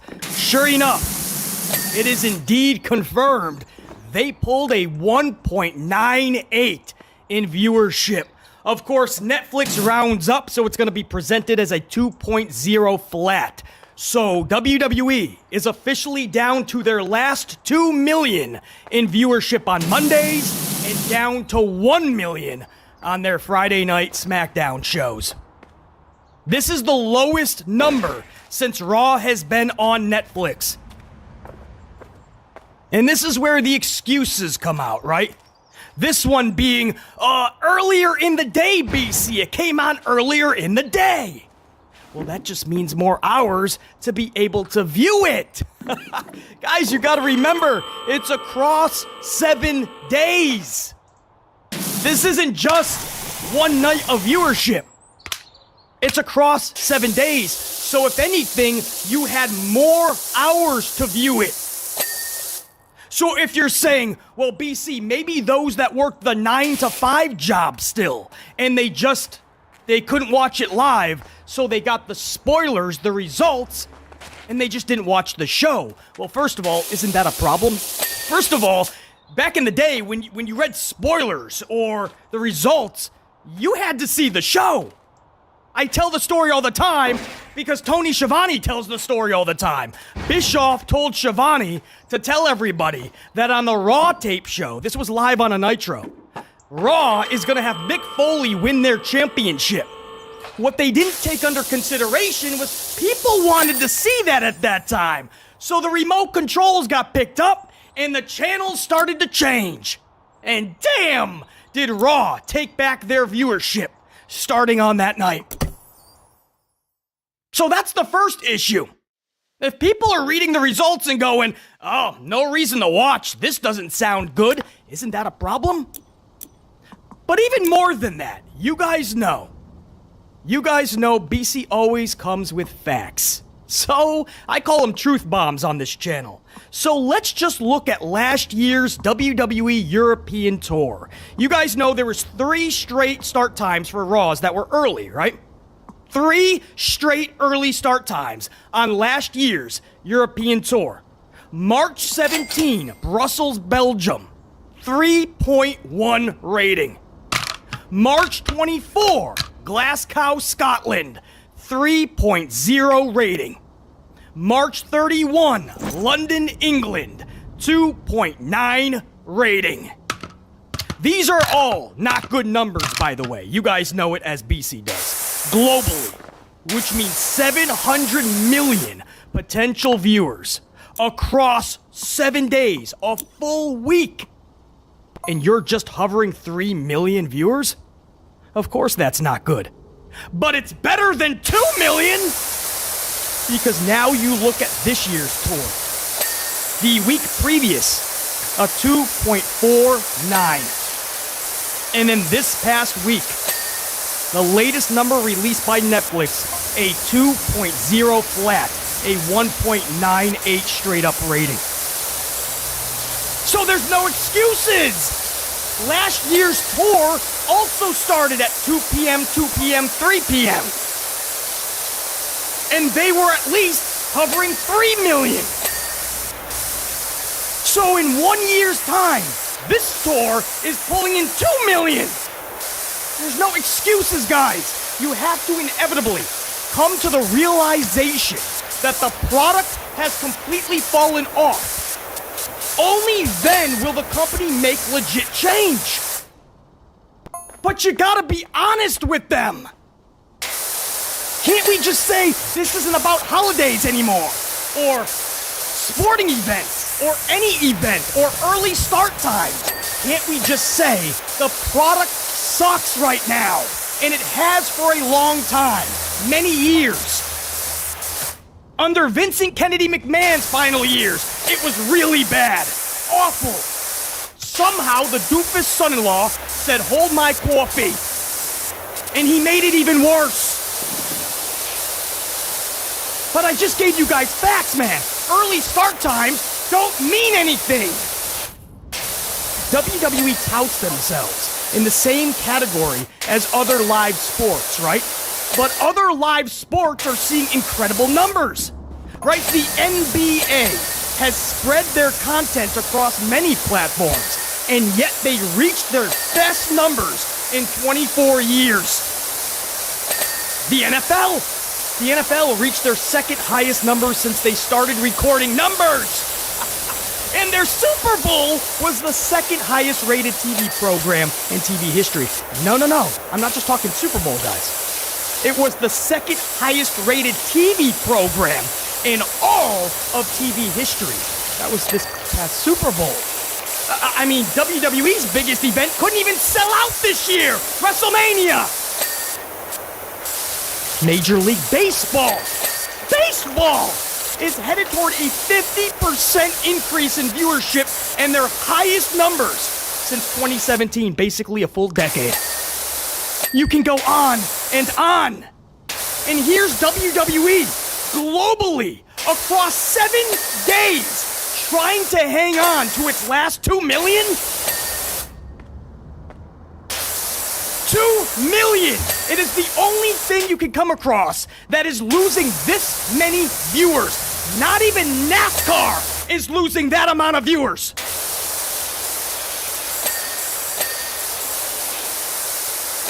But for the Blue brand, it's even worse.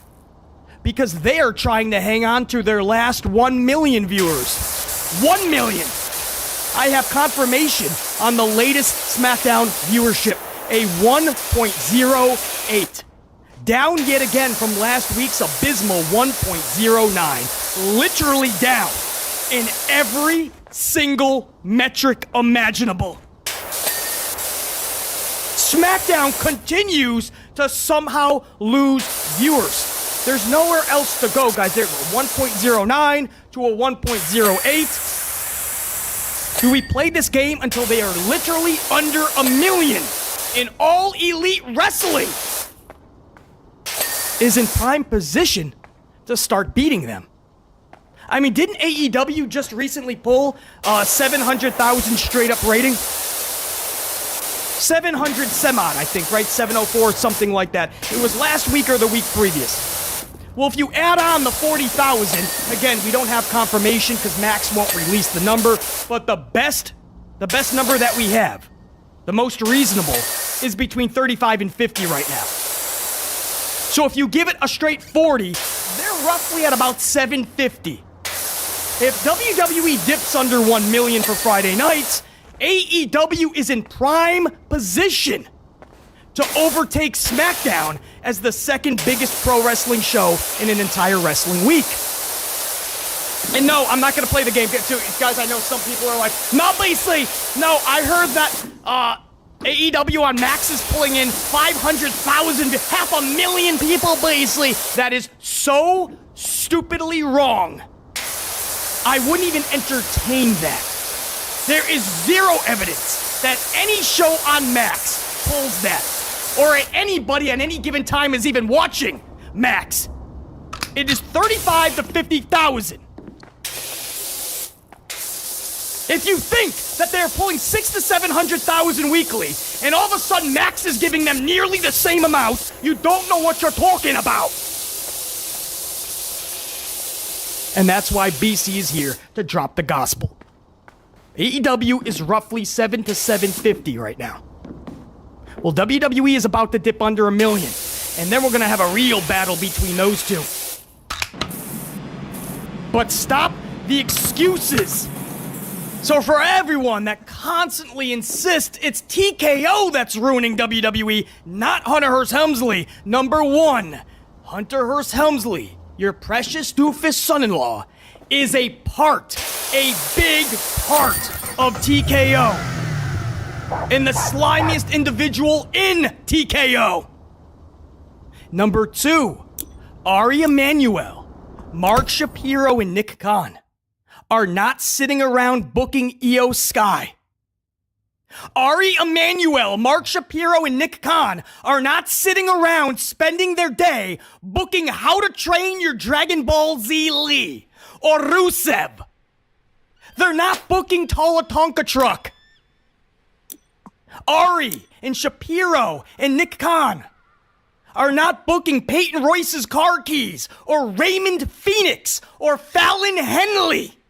In fact, most likely they don't even know who they are. They don't even know who they are. And you think they're booking these segments? You think they're booking these shows? It is the doofus son-in-law that books your show-to-show activity. It may be a sad truth for you, but it is the truth nonetheless. The hardest tea to swallow is reality. What you see from top to bottom every Monday and every Friday and every PLE is all doofus son-in-law. Mark Shapiro, the president of TKO, is not sitting in his office going, I'm gonna book Penta versus Raymond Mysterio this week. Nick Khan is not on an airplane with his laptop out, booking SmackDown. Let's have Gunther beat up the commentary table to open up the show. Yeah, that's from the mastermind of Nick Khan. Ari Emanuel, the guy who literally runs TKO Endeavor, doesn't have his notepad out, writing Sol Ruka versus Lyra Valkyria. And he puts ... Yeah, that's a banger! Okay, put it right in his notes. Ari Emanuel. Sol Ruka versus Lyra. Banger! Yes, Ari's putting that down. Yes, as the people that literally run the company, they're going to insert Pat McAfee and other schmucks from time to time. And at the end of the day, of course, they hold the final say on not just all of creative decisions, but everything within that company. That doesn't mean they're actually booking the shows, guys. It doesn't mean they're booking the shows.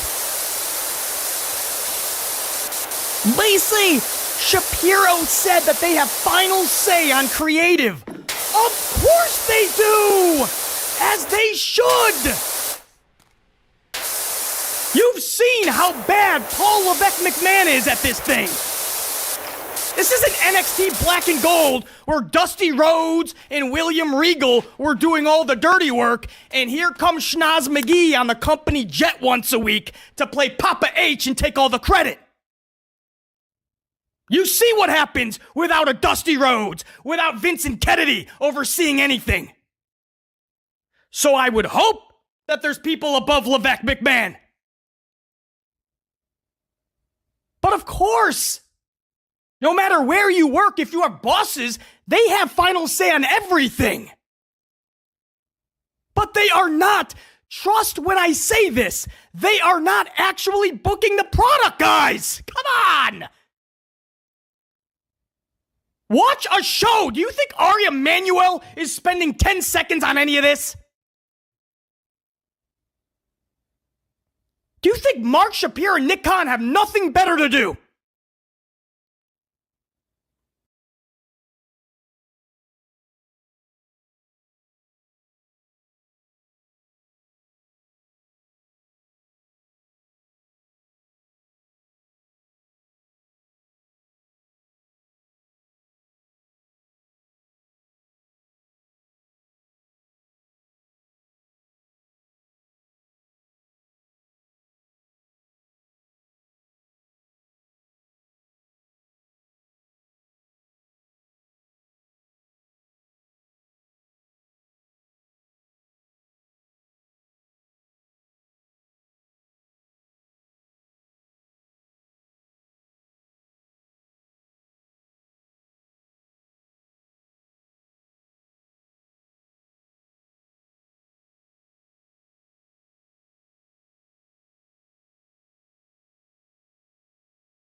The Imperium of Man controls 1,000,000 worlds, commands untold trillions of soldiers, and yet, despite being the dominant faction in the galaxy, it might already be doomed to extinction.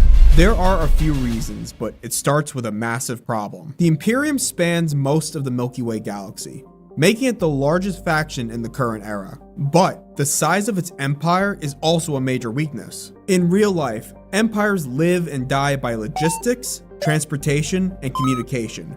The Imperium lacks in all three of these. Space is big. When your territory spans tens of thousands of light years and your best logistics system are planet-wide libraries in Windows 97, it's not going to be efficient. Okay, to give the Imperium credit, their computers called cogitators are more advanced than our real-life ones, but they are lacking. They're definitely not good enough to organize a galaxy's worth of data. It's why they sometimes lose information on entire Imperial worlds and sectors. This is especially true when these data storage planets are attacked and lost. Alright, so what about communication? Well, it's not instantaneous. The best the Imperium has is the use of astropaths. Psychers trained to send telepathic messages through the warp. This isn't exactly safe, you are sending messages through literal hell. The demons, they're after me. Hey, they watch me, they're in my head. It could be worse though, you could be using Comcast. Even if it gets through, it's not a clear message.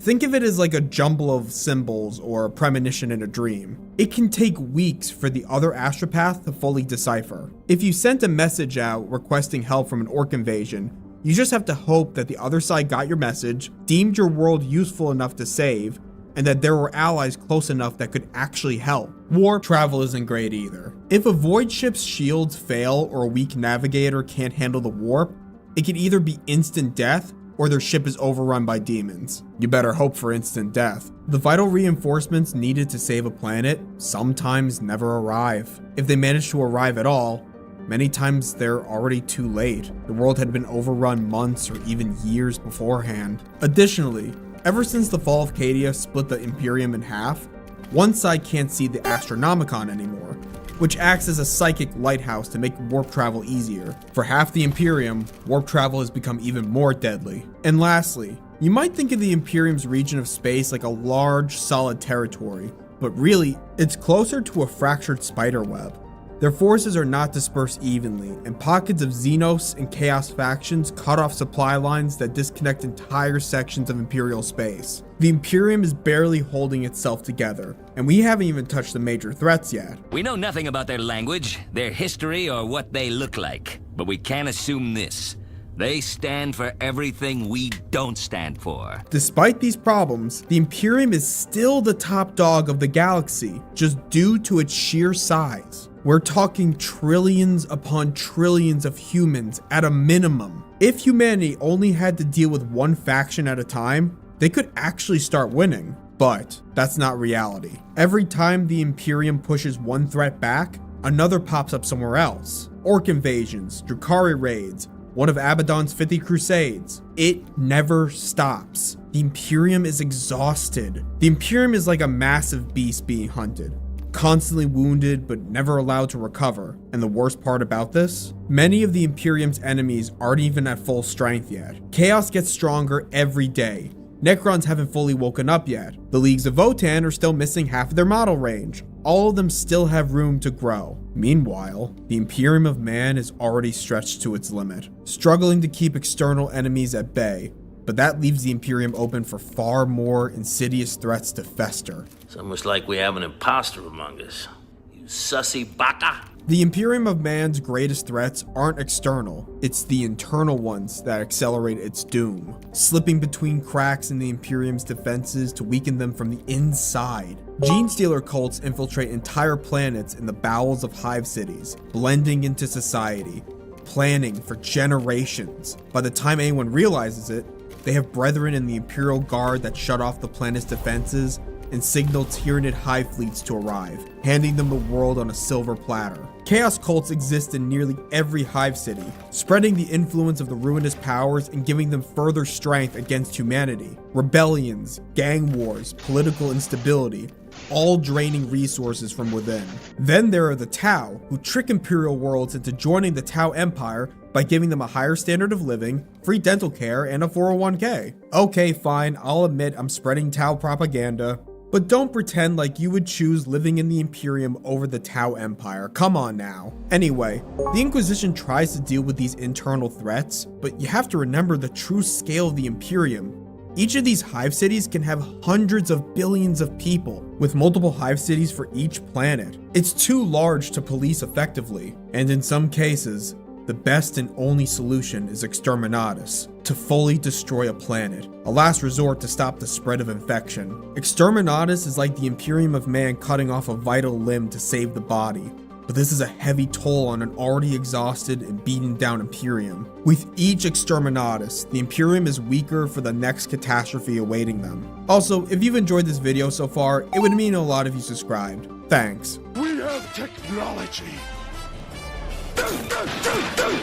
The height of human technology has long since passed from both the Dark Age of technology and even the Horus Heresy. The Imperium still has relics from those ages and uses them, but with each war fought or planet lost, those technologies are becoming ever more rare, the knowledge to rebuild them long forgotten. Hell, some Imperial worlds are literally in the medieval age. That isn't to say that humanity doesn't create new technology. It does. An example is the Primaris Space Marines, but they only exist because of Archmagos Belisarius' call and his refusal to back down on his beliefs. The Imperium, and especially the Adeptus Mechanicus, have an aversion to creating new technology out of fear of repeating the mistake of humanity's past, the fear of recreating artificial intelligence that nearly brought the extinction of humanity once before. Regardless of how the Mechanicus feels about Call, he literally helped resurrect Rabute Guilliman, giving the Imperium of Man a second chance at survival. So what if he already, maybe, possibly recreated artificial intelligence? I think he deserves a pass, the little rascal. What's crazy to me is that even the most basic things we know of when we think of the Imperium weren't invented by them. While humanity doesn't create many new technologies, they're perfectly fine using things from humanity's far past. It doesn't conflict with the beliefs of the Adeptus Mechanicus. For example, the standard lasgun, the most versatile and overutilized weapon of humanity, only exists because they found an STC blueprint to recreate it from the Dark Age of technology. The Warhammer community loves to make fun of the lasgun, but can you imagine how screwed the Imperium would be if they didn't have them? The lasgun is basically staving off humanity's extinction. I'm tired of the lasgun slander. It goes to show, though, how serious the technological decay is and how much they have fallen from their peak. A fraction of humanity's old technology that they managed to find basically decides if humanity continues to survive. The Imperium isn't advancing, it's decaying, in more ways than one. All governments suffer a reoccurring problem. Power attracts pathological personalities. It is not that power corrupts, but that it is magnetic to the corruptible. A different sci-fi universe, sure, but an adept description of the Imperium. Doom was a major inspiration for 40k after all. Corruption has long been growing within the Imperium. It's something that really any government or society struggles to deal with. In a universe as cruel as 40k, power is all the more sought after. For some, it's the only chance at a better life, or just for outright survival. Many Hive City nobles think of themselves as superior, both literally and figuratively above the lesser humans on the lower levels of the Hive Cities, a perfect representation of a sci-fi caste system. These nobles will get it in their heads that they can actually take on the Imperium. This corruption can be bad enough where entire planets will rebel against the Imperium. The nobility will see the wider Imperium as an evil regime that forces them into subjugation. But another more selfish reason is because the corrupt nobles desire ever more power. Claiming their own independence solidifies their rule. A great example of this happening is the Death Core of Krieg's home planet. Literally, this exact same scenario played out. Corruption can spring up from anywhere, even at the very top of the Imperium's government. A time in the Imperium's history called the Age of Apostasy can be summarized as a multi-century grudge match between the Administratum and the Ecclesiarchy. Both sides were grasping for majority rule over the Imperium, using covert agents against each other and making political decisions that benefited their colleagues at the detriment of the wider Imperium. This infighting got so bad that one of the worst, most corrupt people to ever exist in the Imperium, Goge Van Dyer, saw the opportunity to seize all of it and became the commander of both the administratum and ecclesiarchy, essentially giving absolute power to a deranged psychopath for nearly a full century before being executed. He's like the Mad King from Game of Thrones, if any of you watched that show before it turned into shit. I'm still pissed over that ending. Goj Vandire had brought the Imperium low, claiming to be an avatar of the Emperor's will while enacting laws that directly weakened the Imperium. Corruption had reached the very peak of human authority, but people like him don't rise to power on their own. It takes many people up the ladder to fail to do the right thing that causes such corruption to take root. The only thing necessary for the triumph of evil is for good men to do nothing. Unfortunately, though, it's more complicated than that. The system of corruption is going exactly by design. There's a great short story between an inquisitor and a man that tried to change the corrupt system on Holy Terra. And when the man asks the inquisitor why he upholds such a rotten system, he says the following: "Let me tell you about this place. It was built a long time ago, and its structure is rotting. The iron skeleton is corroding into nothing little by little. Every minute, every hour. If nothing is done, one day it will collapse. But what can be done? We would have to take apart every stone to get to the root, in which case we destroy what we seek to save. So we walk around the edges. Small things, subtle things. We let the rot linger, because removing it would take down everything else." The corruption is intertwined with the Imperium of Man. As depressing as it is, it's become a vital part of its existence. When the entire house has rotted away, the only way to fix it is to tear it down and rebuild again. Even an Inquisitor admits that eventually, the Imperium of Man is doomed to collapse. You load 16 tons, what do you get? Another day older and deeper in debt. For anyone else remotely familiar with Warhammer 40k, you know it's not a place any Warhammer fan would ever want to live in. The Imperium of Man is an extremely cruel, totalitarian society that controls all aspects of the lives of its citizens. Expect to work 7 days a week, 12 hours a day, and get a single holiday on Emperor's Day.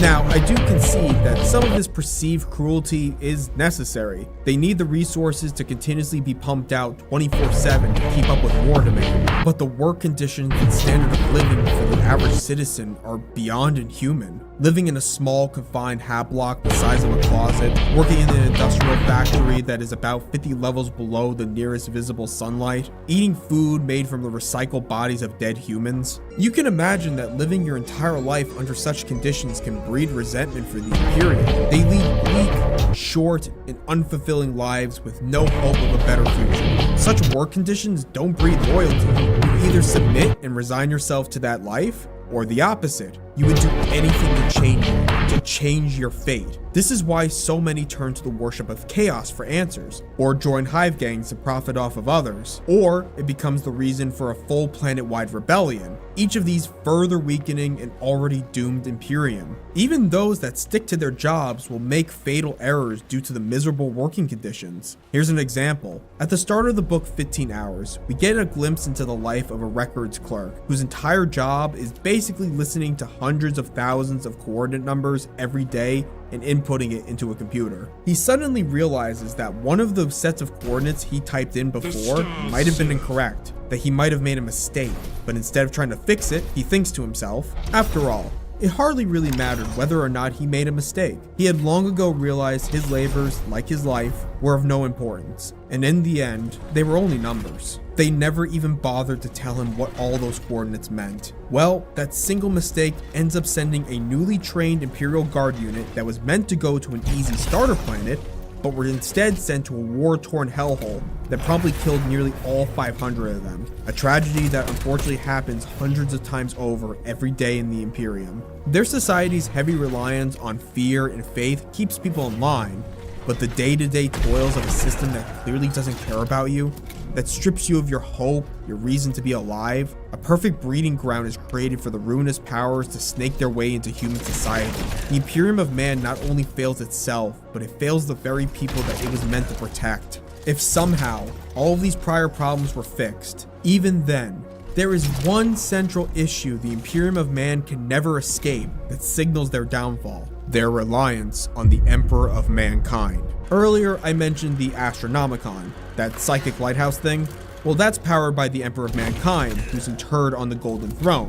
If the Astronomicon were to ever go out, you can say goodbye to faster-than-light travel for humanity. Oh yeah, and all the demons that the Emperor was holding back would destroy Holy Terra. The Emperor acts as a central, rotting pillar to the Imperium of Man, but that pillar is close to collapse. Slowly but surely, the Golden Throne that keeps the Emperor alive is failing. No one in the Imperium fully understands how the Golden Throne works. Most suggestions on how to fix the Golden Throne are quickly shut down. That might sound idiotic, but you have to keep in mind, it is a massive risk to try fully repairing the Golden Throne. The entire fate of humanity rests on that decision. If you saw some of the things the Adeptus Mechanicus did on a daily basis, you would be hesitant as well. However, they do allow the Mechanicus to at least make minor repairs to maintain the Golden Throne, but it only staves off the inevitable. There will be a day soon that those requests will have to be taken seriously. There is a small chance that his death will lead to his resurrection. There are various theories on that, but we can't assume that will happen. The worst scenario must be expected, which is, if the Emperor dies, the Imperium of Man dies with him. So, is the Imperium already doomed? If the Imperium of Man continues down the path it's headed without change, then yes, its death is certain. But I would argue there are glimmers of hope for the Imperium. Faint glimmers, but sometimes it's all humans need. Gilliman, the Lion, and Call are exactly the leadership needed to turn things around, reorganizing the Imperium's efforts, gathering their strength, and reversing technological stagnation. The success of the Indominus Crusade and creation of the Primaris Space Marines is evidence of that fact. And some of the plans to fix the Golden Throne do have a real chance at working. It's just the risk is still too high without further research and planning. They get one chance at it. They can't afford to screw it up. Despite the impossible odds, the Imperium of Man has proven one thing. Humanity refuses to die. 10,000 years humanity has survived without the Emperor's guidance. 10,000 years later of decay, and the Imperium has endured, having the determination to keep moving forward, to sacrifice trillions for one more day of life. That's humanity's strength. Its unbending resolve to survive. And until the very last human breathes its final breath, the Imperium of Man isn't doomed. Not yet. Thanks for watching.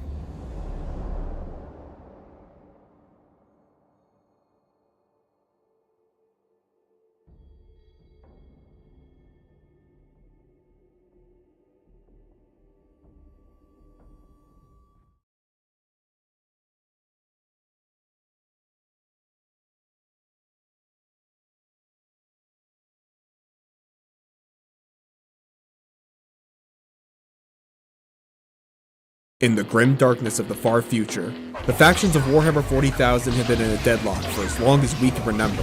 But what would it take for something to tip the scales in one's favor? We'll be going over each of the factions' endgame win conditions, their biggest obstacles to their goals, and how likely each of their endgames is to actually happen.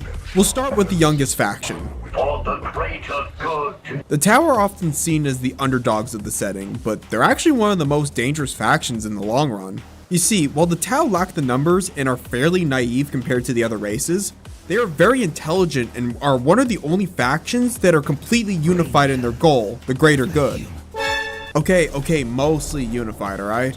This unification and shared ideology allow the Tau to work together extremely efficiently, and this has led to their race developing new technology faster than any other faction in the current era.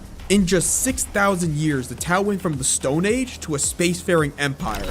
To put that into a bit of perspective, it took humans 200,000 years to get to our shitty real-life civilization. Well, hello, sweetheart. Are you lost? And this is just the beginning for the Tau. We also know from real life that the rate of technological advancement is an exponential curve, meaning the Tau's tech will quickly outpace the other factions. Tau technology increases about 33 times faster than humans, which is truly terrifying and isn't something to underestimate. Okay, so how can the Tau actually win? Simple, bunker down and turtle. While the Tau are formidable, they are, at the moment, no match for the full might of any of the other major factions. But they don't have to be. The best move for them right now is to fortify their current borders, continue to convince other races to join the greater good, and keep developing their technology. Time is the greatest asset to the Tau.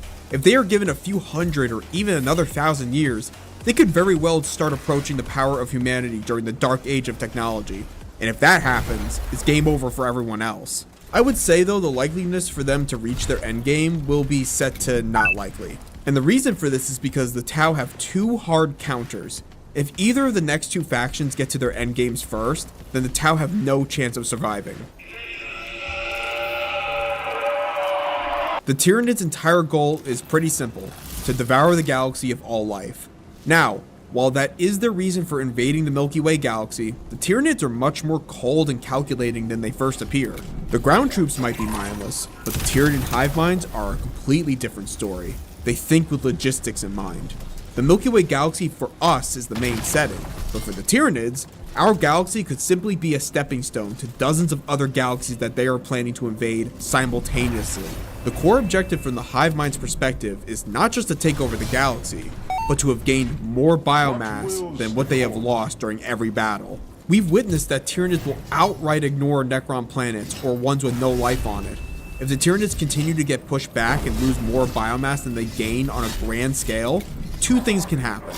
Either more reinforcements come to quell the galaxy, or they could very possibly leave, as the hive minds have been shown to cut their losses when they deem something is not worth their time. Our galaxy might just be too difficult of a meal for the Tyranids to handle. I'm going to put the Tyranids' endgame likeliness right down the middle. Until we know more information about how many Tyranids are really outside the galaxy, it's hard to lean towards either side.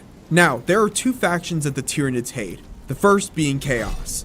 A lot of Chaos isn't made of flesh, but warp energy, so they lose biomass with every fight. However, this next faction is surprisingly a larger threat to both the Tyranids and the Tau. Fight my shiny metal ass. The Necrons can be easily considered one of the most powerful factions in the 40,000 era, but that's to be expected. They played a major role in the War in Heaven, rebelled against their own gods, and now store them in Pokeballs to do whatever they want. Their ability to revive the dead in necrodermis bodies make them very hard to kill. And yes, just like the others, they want to take over the galaxy, but they do have another goal that can be argued is more vital to them. The Silent King and a large portion of the Necrons want to recover their souls and flesh that were once devoured by the Catan. To actually accomplish this, they will need a host species that they can transfer their minds into, humanity being theorized as the prime candidate for that. How exactly they can do this? Well, the Silent King actually has a plan. From the Necron's 9th edition codex, it stated the Silent King plans to use the Pariah Nexus to cut the galaxy off from the warp entirely. Once completely cut off, all life in the galaxy will experience a sort of soul death from being disconnected from the warp, but are still technically alive. These vessels would then be the perfect candidates to experiment on to figure out how exactly they can reverse biotransference, if it's actually possible at all. But not every Necron dynasty wants to reverse biotransference. Imhotep the Stormlord views the Necrons' metal bodies as superior to their flesh counterparts, and has a great disdain for the Silent King from his past failures. The Necron dynasties are very power hungry and willing to backstab each other, as each of them really acts as their own miniature empire. The Necrons really are their own worst enemy. If they were to ever become more unified or have more of their main forces wake up, the galaxy would be in true danger. I would argue the Necron's endgame is extremely likely to happen, as it's just a matter of time, but actually reversing biotransference? Personally, I think that's impossible. It's just really hard for me to picture how exactly you can get your soul back from being devoured 60 million years ago. That's a tough one. Well, it's a good thing the next faction is easy. Oh, if you've enjoyed the video so far, please consider subscribing. Thanks. Where's the fighting? Unsurprisingly, orcs are pretty simple to understand.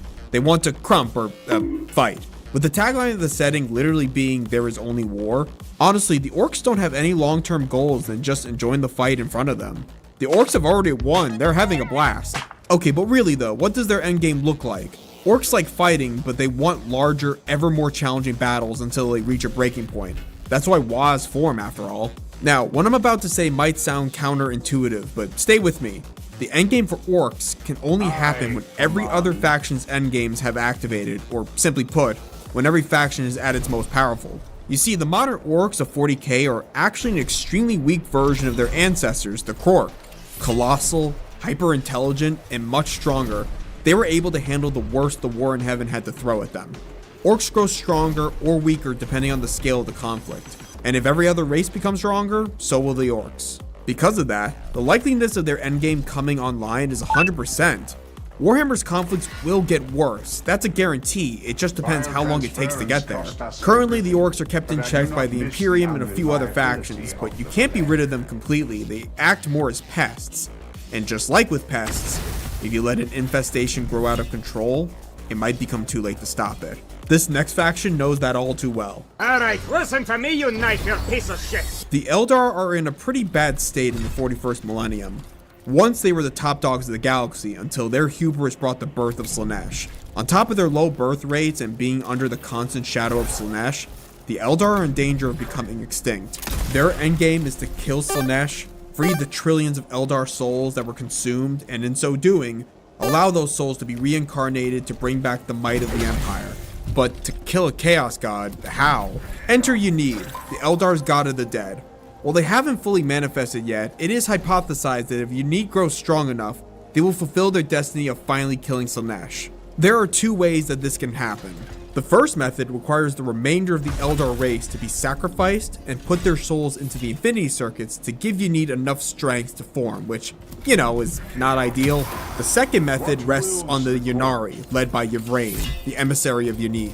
Yvraine believes that she can summon Unid if they collect the 5 legendary Crone swords. Once all 5 are together, it will channel enough power for Unid to manifest that way.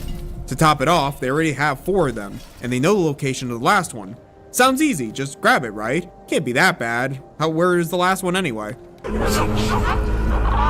Oh yeah, it's in the deepest recesses of Slaanesh's domain that not a single person has ever survived to the end of. Yeah, that's not happening anytime soon. Either way, the Eldar's only endgame lies with Unid. There isn't any other path to victory for them, but with that nigh impossible obstacle ahead of them, I can't really see how they can do this unless Slaanesh is weakened somehow before they invade their realm. I'm going to put this as very unlikely. As it stands, I don't see a way for them to reach their endgame unless something changes. However, the next faction is right on track to winning. Chaos. Chaos will die. I can't fucking stand chaos. It pisses me off. Wait a minute, I just thought of something. If the Eldar really believe they can get their souls back from Slaanesh, shouldn't it be possible for the Necrons to get them back from the Catan? I feel like it'd be harder to get them back from Slaanesh, so I mean, I guess it's possible. I don't know, I'm a little flippy-floppy on this. Tell me in the comments. I can smell chaos. I just shit my pants. For the Eldar, even considering taking on one Chaos God is an impossible task, and there's 4 of them to contend with. Out of all the factions, Chaos is the one that is really steadily approaching their endgame as we speak. Every violent thought, every cunning plan, every evil emotion empowers them. For some races, it's fundamentally impossible to avoid this. They are linked to the very souls of sentient races. But what exactly does the endgame or ultimate victory look like for Chaos? What do they want? Well, that's a complicated question. We know at the very least that Chaos wants to continue infiltrating real space, expanding the Eye of Terra until it eclipses the entire galaxy, allowing the Chaos Gods to fully materialize in our reality, free of restraints. And after the fall of Cadia split the galaxy in 2, they are closer to that than ever before. But let's say they do take over the galaxy, what then? Well, Chaos acts like a cancer, something that continues to grow and expand until there's nothing left of the host, that being the galaxy itself. There would be nowhere left for humanity, the Tau, Eldar, any of the races to escape to. Some, like the Warbearers, believe that this would actually be a good thing for humanity, that eventually humans would evolve to handle a warp-tainted universe, but I really don't think that's the answer. We've been shown time and again that Chaos warps even those that think they are somehow above its corruption. They wish to dominate and enslave everyone to their cause, no exceptions. No, instead, humanity would forever lose its ability to decide their own future. Even when Chaos wins, that doesn't mean the great game is over. Each of the gods will spend an eternity trying to overpower one another in a universe of their own design, a perpetual state of hellish turmoil with no end in sight. Truly, in my opinion, the bad ending to 40k, and as sad as it is, it's the most likely to happen. There are factions like the Necrons and Tyranids that are immune to Chaos influence, but even then, unless something drastically changes in the lore, this is the most likely fate of the galaxy. Unless, of course, this next faction turns things around. We all know that the Imperium is in a decline since its heyday. The Imperium isn't weak by any means, it's still one of the strongest factions in the setting, but it's a rotting husk full of bureaucracy, logistical issues, and needless suffering. Being the largest faction, their enemies surround them, slowly chipping away at their borders. The time they take to reclaim one planet, they lose 4 more.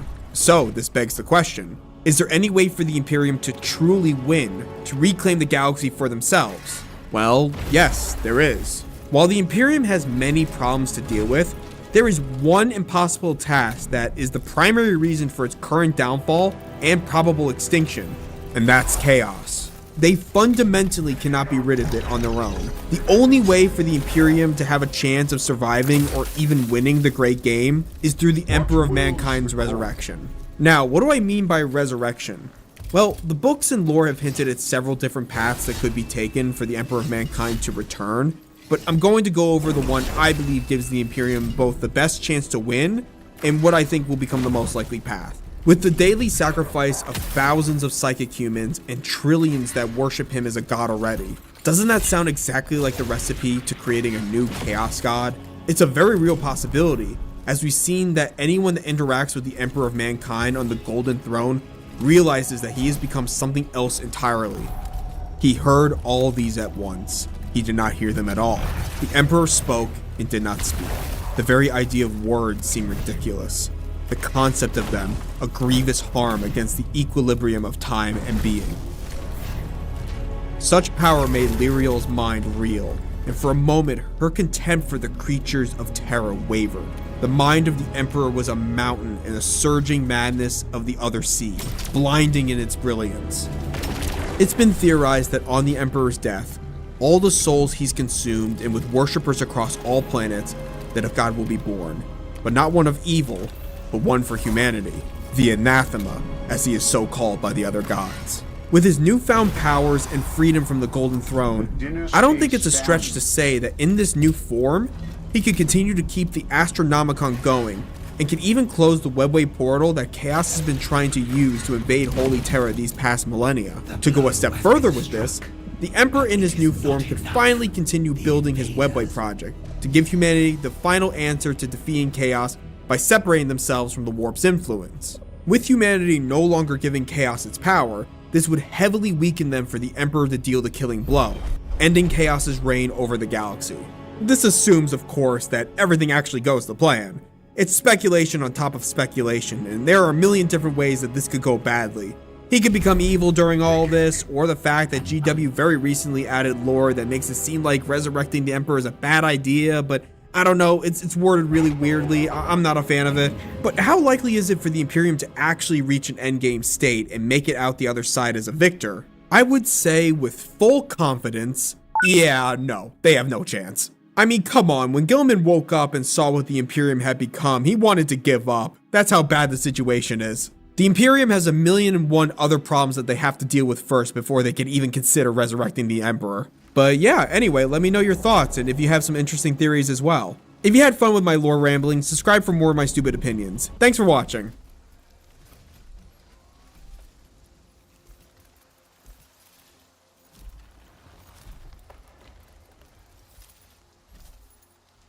The Space Marines of Warhammer 40,000 were divided into 20 legions during the Great Crusade, each created with a specific purpose, distinct tactics to warfare, and a fatal flaw. Hi, Icy Pie here. Let's get started breaking down the strengths and fatal flaws of every Space Marine Legion. On second thoughts, let's not go to Camelot. It is a silly place. The Dark Angels are a secretive legion loosely inspired by the Knights of the Round Table. As the first Space Marine Legion, they were created with enormous expectations by the Emperor. To meet them, they trained to excel at every form of warfare: assault, recon, heavy weapons, close combat, you name it. As boring as it sounds, their strength is that they excelled at everything. On top of that, they possess a massive stockpile of forbidden artifacts from the Dark Age of technology, making them the most technologically advanced legion. Feels like another legion deserved that stockpile more, but we'll get into that later. Their fatal flaw originates from the Horus Heresy. A large portion of their legion turned traitor.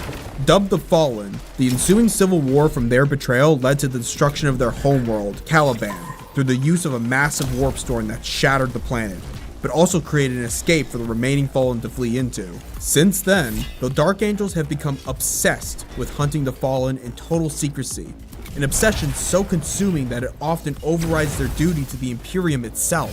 They keep it secret both out of shame and fear of retribution from the rest of the Imperium. What I don't think the Dark Angels realize is that the act of covering it up and lying is more of a shameful action than the Fallen's betrayal. The rest of the Imperium could have helped them out at the very start, but that ship has long sailed off now. We'll see if they end up regretting it. What I like most about this Legion is the fact that Warning. By order of the Ordo Redactus, you are not sanctioned to view this Foxcast. Re-establishing Voxing to third entry. I'm going to jail! The Emperor's children were crippled early on by a flaw in their gene seed, making it extremely difficult to create new Space Marines. For a long time, the Emperor's children had to rely on other legions just to survive the Great Crusade. That early weakness left a deep scar within them that festered. Under their Primarch Fulgrim, it turned into a fixation on perfection.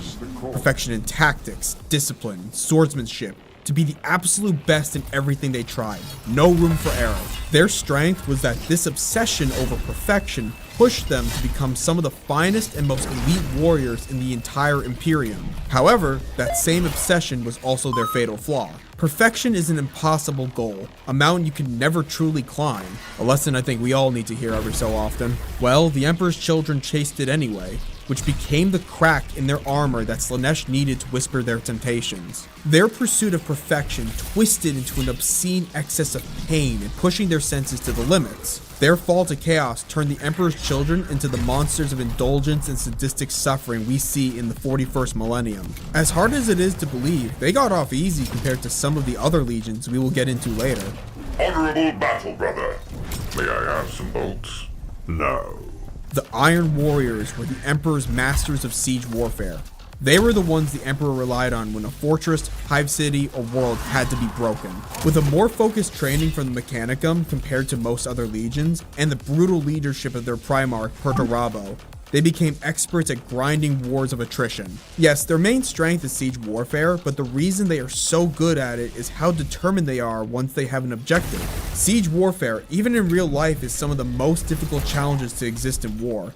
You have to be tactical, but you also have to have enough resources to outlast the defenders, and finally, many sieges, even successful ones, lead to more casualties on the attacker's side. And this is exactly where their fatal flaw comes in. Perturabo believed his brother Rogel Dorn and his legion were favored by the Emperor, and to prove himself, he accepted ever more impossible and thankless sieges for his legion. Those victories came with horrific casualties and no glory. Well, at least from Perturabo's perspective. Over time, that bitterness spread throughout the entire legion. And that was their flaw, the resentment and jealousy of their brother legion, clouding their judgment and reasoning. They came to hate the very Imperium they were sacrificing themselves to protect, so when Horus offered them a chance to destroy it, they joined with no hesitation. While they now work in tandem to Chaos to destroy the Imperium, they don't consider themselves puppets of Chaos, but to me that is a bit delusional. Just because they don't see the chains doesn't mean they're not there. Speed. I am speed. The White Scars, their aesthetic and combat style are inspired by Genghis Khan and his nomadic horse riders. They specialize in extreme hit-and-run assaults using their attack bikes and deploying rapid strikes to shatter enemy formations before they can react. They excel at pursuit and hunter-killer operations. Even in the 41st millennium, they're still organizing hunting parties to track down and eliminate enemy Chaos warbands. Compared to most other legions, they're unusually well-rounded as people, valuing culture, poetry, and philosophy in their downtime. While their greatest strength is their speed, it's their fatal flaw as well. Similar to the real-life blitzkrieg tactic, which is the strategy of advancing towards the enemy so quickly that they have no time to react, you can easily outrun your own supply lines and support. The White Scar's entire style of war becomes a liability in any kind of long drawn-out fight, like what the Iron Warriors have to deal with, for example. This legion has to pick their battles wisely, or else they'll be severely outmatched. I'm not a furry. I just wanted to know what I'd look like with a tail. The Space Wolves are a ferocious, close combat-focused legion, famous for their brutal melee assaults and warrior culture. Their gene seed acts a bit different to the others. It mutates the Space Marine to have features like wolves from their homeworld of Fenris. This grants them heightened senses, reflexes, and powerful animal instincts. Their strength is simple. Their brutal style of combat is so effective that the Emperor ordained the Space Wolves as his executioners, experts at killing other Space Marines. And there is a theory that the Space Wolves are responsible for the extermination of one of the Lost Legions. No guarantees, but they are perfect for the job. However, their fatal flaw is buried in that same gene seed. A Space Wolf recruit's final trial is to drink from the cup of Wolfen to activate the gene seed within them. During their transformation, some recruits lose control and become Wolfen, warriors overtaken by permanent feral rage. And the danger never truly goes away. Even centuries-old Space Wolves can still succumb to this curse, and for about 99% of cases, it's impossible to revert. The Wolfen are powerful, but extremely hard to control. And for a legion built around coordination and battlefield discipline, having warriors who can suddenly lose themselves to the beast makes every battle a risk. Wait. Oh my god, I just realized these guys are werewolves. What the hell's wrong with me? How did I not see this?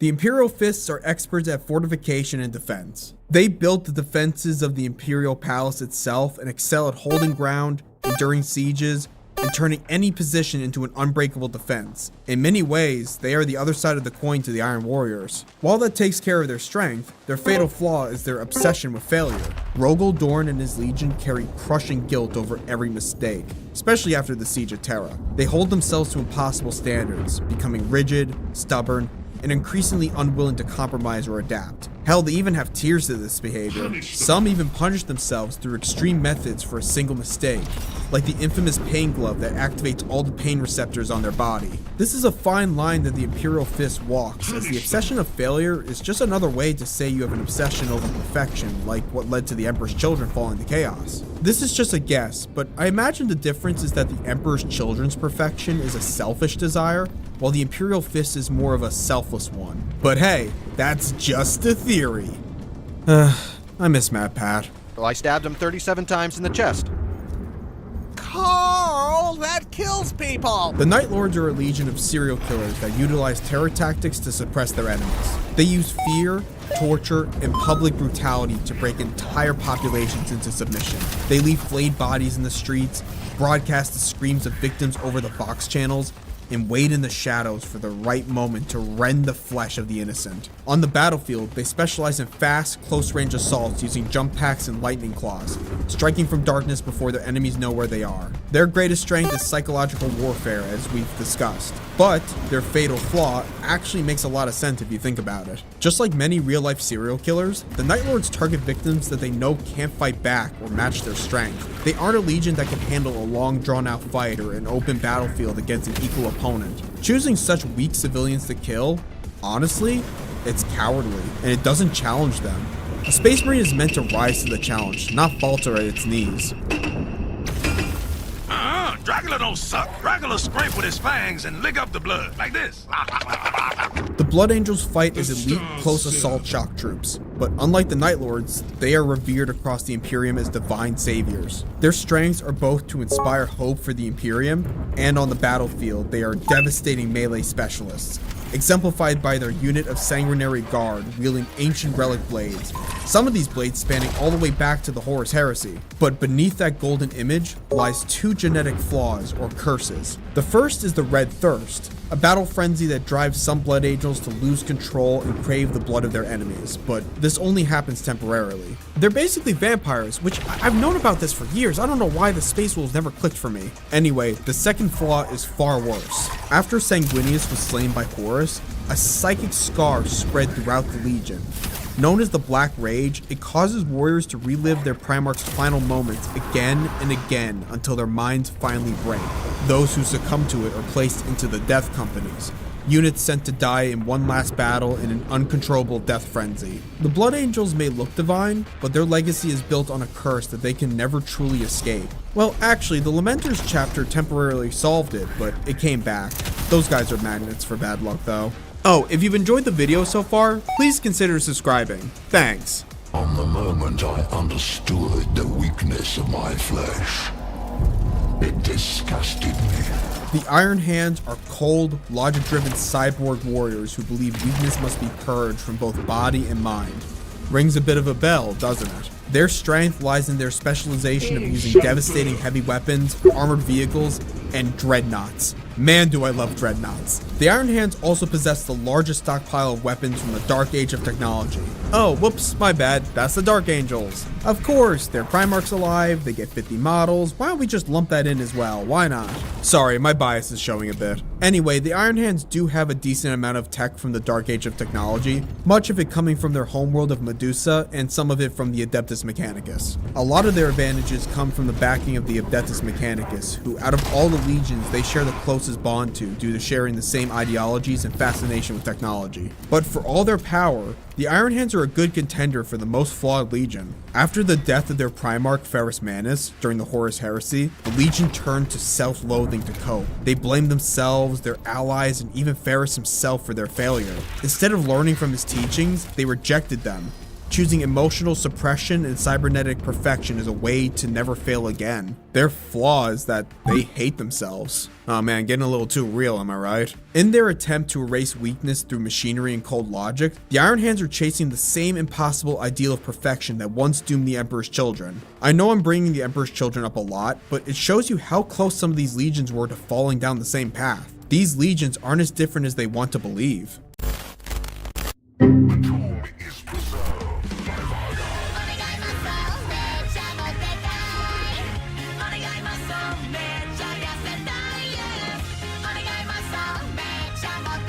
The World Eaters were built for brutal, close-quarter slaughter.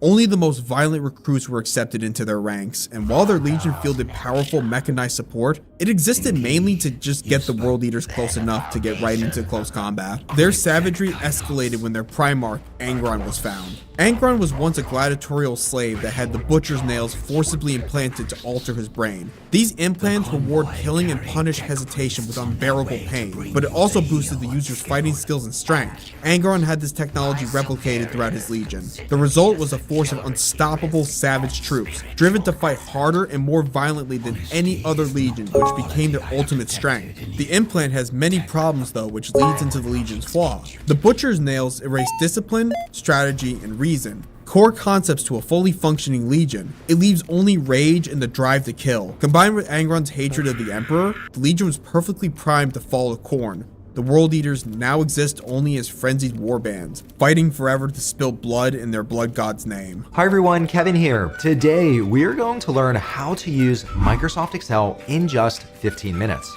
Okay, I know some people are sick of seeing the Ultramarines. They get a lot of the spotlight from Games Workshop, but when researching this video, I actually started to like them more than I thought. The Ultramarines are the most organized legion in the Imperium. Their greatest strength has nothing to do with combat, but logistics, doctrine, and a well-defined command structure. They perfected large-scale warfare through rigid battle protocols and even created the Codex Astartes. This organization makes the Ultramarines pretty effective in almost any situation. On top of that, their gene seed is the most stable of all the legions, allowing them to expand and rebuild more easily than anyone else. Also, there is a theory that the remnants of the 2nd and 11th Legion were integrated into the Ultramarines during the pre-heresy era because of their stable gene seed, but you didn't hear that from me. Their flaws were a lot harder to pin down. They are a lot more subtle than other legions. They tend to rely too heavily on their combat doctrines, which makes them rigid and inflexible when everything doesn't go according to plan. What's that old expression? Something something, plans never survive first contact? And because Guilliman trained them to be both warriors and statesmen, internal politics and hierarchy can slow decision making and create unnecessary red tape inside the Legion. It's kind of like how it worked when you have a meeting just to set up another longer meeting where nothing gets done and all of it could have just been a simple email. That's the Ultramarines. Oh, brother, this guy stinks! The Death Guard are defined by their extreme endurance. Even before their fall to chaos, they were famous for surviving battles of attrition through sheer toughness, reinforced further by Mortarion and his toxin-resilient warriors of his homeland Barbarous. After their fall to Nurgle, or well, they were actually tricked, but that resilience became a horrific, pestilent immortality. These new Plague Marines who feel no pain even as their flesh rots and their organs fall out, they continue to fight through it as rotting, walking tanks of death. Their greatest strength is being nearly impossible to kill. They can even be considered... Wait, not everyone's watched this show. Will anyone get this joke? Anyway, their fatal flaw is their speed. They are slow, painfully slow. I mean, it makes sense. Their bodies are literally rotting away. They really are like zombies as a comparison. The Death Guard win by grinding forward as an unstoppable wall, but the lack of speed and flexibility makes their strategy easy to anticipate, and their Legion is vulnerable to fast mobile forces, long-range firepower, and fire weapons to suppress their diseases and plagues. What still has to be considered though is even if you know the Death Guard are coming, do you have enough firepower to stop them? The Thousand Sons are defined by their intellect and mastery over the warp using Psychers. Psychers are some of the most powerful beings in the Warhammer universe, able to bend reality itself. So having a large amount of your superhuman soldiers also double as space wizards is a pretty big benefit. Their psychic warriors are obviously their most potent strength, but what about their flaw? Well, I would argue their major flaw started around the time they fell to Chaos. Keep in mind, I'm skipping a lot of lore here, but essentially to escape their battle against the Space Wolves, Magnus teleported himself, his Legion, and his homeworld into the warp. To prevent the Legion from mutating and dying in the warp, Magnus's second-in-command, Ahriman, cast a spell to save them, but there was a massive catch to it. The spell reduced any non-psychic Space Marines into dust that fused with their war gear, turning them into animated suits of armor, now dubbed Rubric Marines. Anyway, as for their flaw, after the spell, only a few true sorcerers remain, and new recruits must be rare, naturally gifted psychers to create more. As a result, the Thousand Sons are incredibly powerful, but almost incapable of replacing their losses. They do have another method technically. Their sorcerers can use a long ritual to bring back the fallen Rubric Marines, but even then, in a universe of constant war, they are always losing more troops than they can ever gain back. You were the chosen one! It was said that you would destroy this thing, not join them! The Black Legion, once called the Luna Wolves and later on the Sons of Horus, were the Emperor's favorite spearhead of the Great Crusade. Trained directly under Horus and exposed to the Emperor longer than any legion, their greatest strength was their adaptability, able to excel in virtually any style of warfare. They weren't considered the favorite legion by the Emperor for nothing. Their fatal flaw, however, was their dependence on Horus himself. When Horus died in the, Horus heresy, hopefully you see the connection here, the Legion lost its identity and collapsed into fractured war bands. Even after Abaddon, Horus' second-in-command, reforged them as the Black Legion, they have never truly recovered the unity, resources, or dominance they possessed during the Horus heresy. And honestly, they may never reach that height again.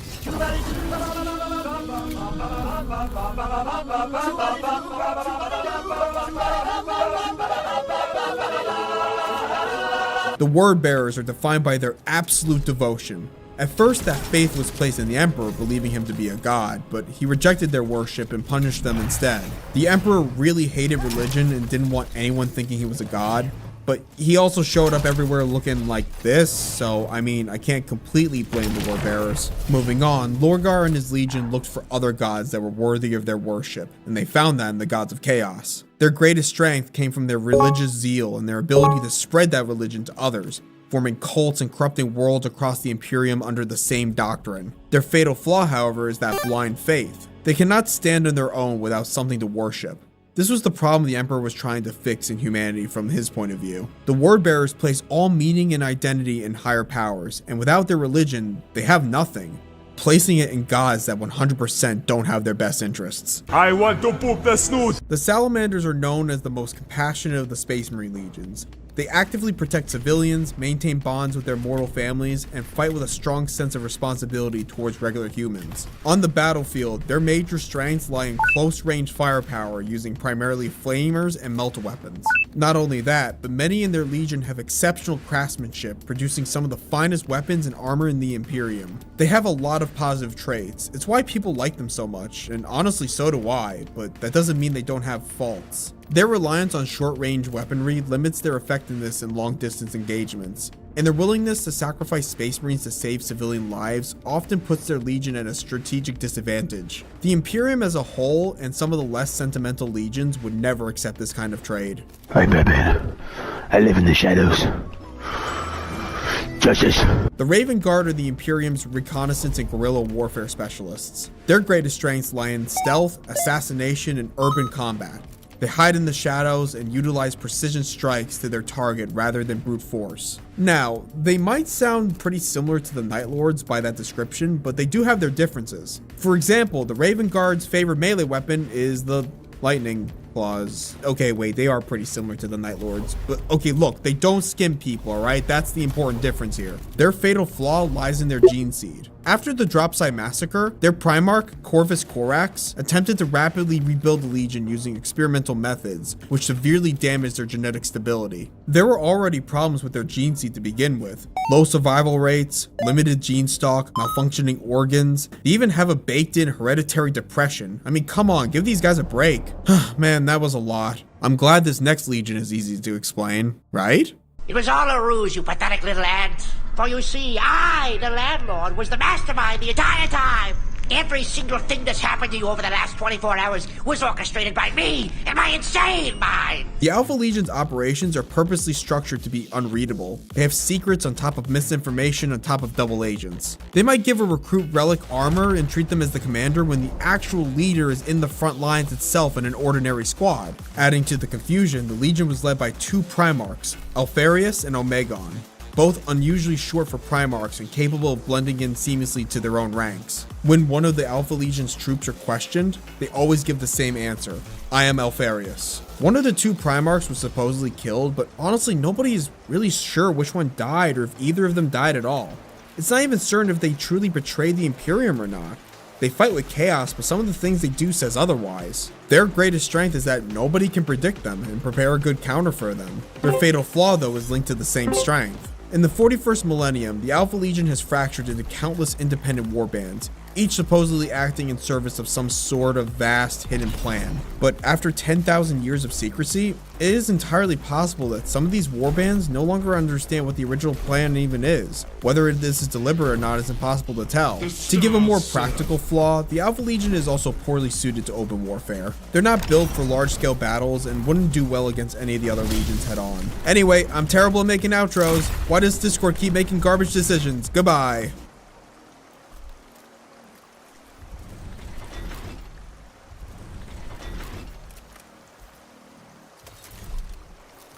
Punish them.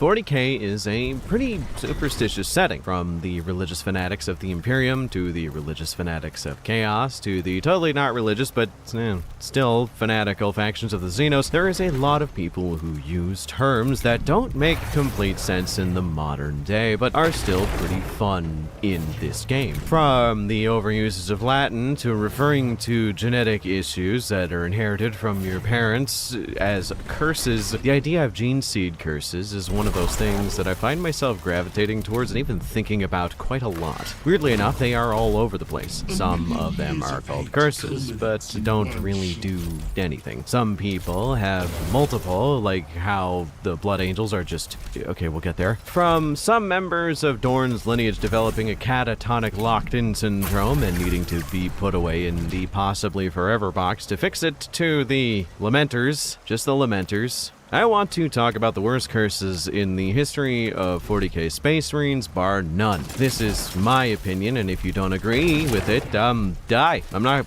here to argue. I'm here to sling facts like a machine gun firing into an allied boat on D-Day. You either get hit or you show up at my house and stab me to death with a bayonet, which, considering I'm still alive at this point, I'm just going to assume that means that I am always right and have not been proven wrong yet. Yes, I've been reading a lot of Bolt Action and Conflict 47. How could you tell? Either way, remember to use code BONEZONE at checkout for 10% off gamer subs. Subscribe to my second channel for long-form horror video essays, and let's hop into the first set of weirdos with a category I like to call, why do you two look so similar? Starting with the Nova Marines. One of the more impressive second founding chapters, the Nova Marines are incredibly useful. They are one of the shield chapters that protects the Imperium as well as Ultramar, with a really cute, fully quartered white and blue paint scheme. They were one of the most recognizable chapters in the setting on the tabletop. But if there is one thing they are known for, it's their absolute unwavering hatred of Xenos. They are one of those superstitious chapters of Marines that when they see the Tau, they start shaking. When they see an orc, they start screaming, and if they see a Tyranid, they charge. This actually does tie into their Gene Seed curse, simply referred to as Revile the Alien. This curse, like most of them, has 3 different stages of severity. Now, this may be something inherent to the genetics or the culture, but technically speaking, they get a little cuckoo at times when it comes to anything that isn't human. Stage 1 of this is they really hate Xenos of any kind. If it isn't human, they will go the extra mile to kill it. This does have some benefits to it, where they often push themselves harder to eliminate orcs and the like, giving them a little higher level of success when it comes to missions involving those specific Xenos. Then you have stage 2, where they don't just push themselves harder, they will go out of their way to hunt down aliens and even hold grudges that would make the most staunch of dwarves a bit unnerved, going out of their way to fight a specific species of alien if it means would satisfy some petty grudge. And stage 3, which is comedic levels of xenophobia. I'm talking if a certain group of humans don't look human enough, they will put under a very severe degree of scrutiny to basically weed out if they have any amount of Xenos DNA in them or what have you. They don't like abhumans, they don't like humans that have been modified a bit too much. They tolerate useful psychers like navigators and the like, but outside of that, they hate anything that isn't just a pure strain human or Space Marine, I guess. So basically, to sum it up, their genetic curse is steadily worsening racism, which ends with them being the 40k equivalent of Uncle Ruckus from the Boondocks. This does make me wonder what their opinion on the Custodies would be. I feel like I should know this at this point, because it probably has come up in the Dark Imperium, because I do remember them showing up in there, but speaking of Dark Imperium, the Marines Errant. Next group of individuals we should talk about, which as I mentioned, I get confused with the Nova Marines a lot because they look very similar. The Marines Errant being a halved blue and white paint scheme, and the other being quartered, but there is a lot of difference. I actually really like the Marines Errant. They get a lot of tattoos based on their deeds, and they have a very interesting idea of bravery. The tattoos, I should note, also have to have a very specific meaning to them that to some degree is obscured to everyone except for the bearer. Like from the Dark Imperium, there was a Marine who was instrumental in the slaying of Kugath in one of the Plague Wars, and he ended up getting a tattoo of a blue and white clad warrior slaying a giant poisonous serpent, thus symbolizing his help in killing Kugath. Cool, right? But their curse is slightly worse, as it's the Crusader's Call. Now, the curse can be useful, but it does have a lot of issues, thus why it's on this list. So stage 1, the Marine in question becomes bold and especially resolute, brave to the point of foolhardiness, refusing to yield in the face of a foe, even if it would make sense. Though still subject to the normal combat doctrine, they do understand that discretion is the better part of valor. So they work to be a bit of a beacon for morale to their brothers more so than just a corpse. Because, hey, if one guy seems to know what he's doing, everybody else would feel a little bit more comfortable, right? Stage 2, discretion. What the fuck is even that? Some kind of cake? Yeah, dude, sorry. They were very unlikely to flee before, and now it's pretty much prone to making last stands every chance they can to prove their bravery. And lastly, stage 3, they are literally going to throw themselves at the enemy if it would approve them as brave and valorous in any way, shape, or form. They have a personal level of prestige to uphold, don't you know? And they will prove it, by God. By the Emperor. They will lead the charge, and they will kill every single Xenos that they see. They will teach Chaos Cultists how to speak English with a chainsword in their mouth, and by the end of this day, they're probably going to die. Retreat? Impossible. Dying in combat?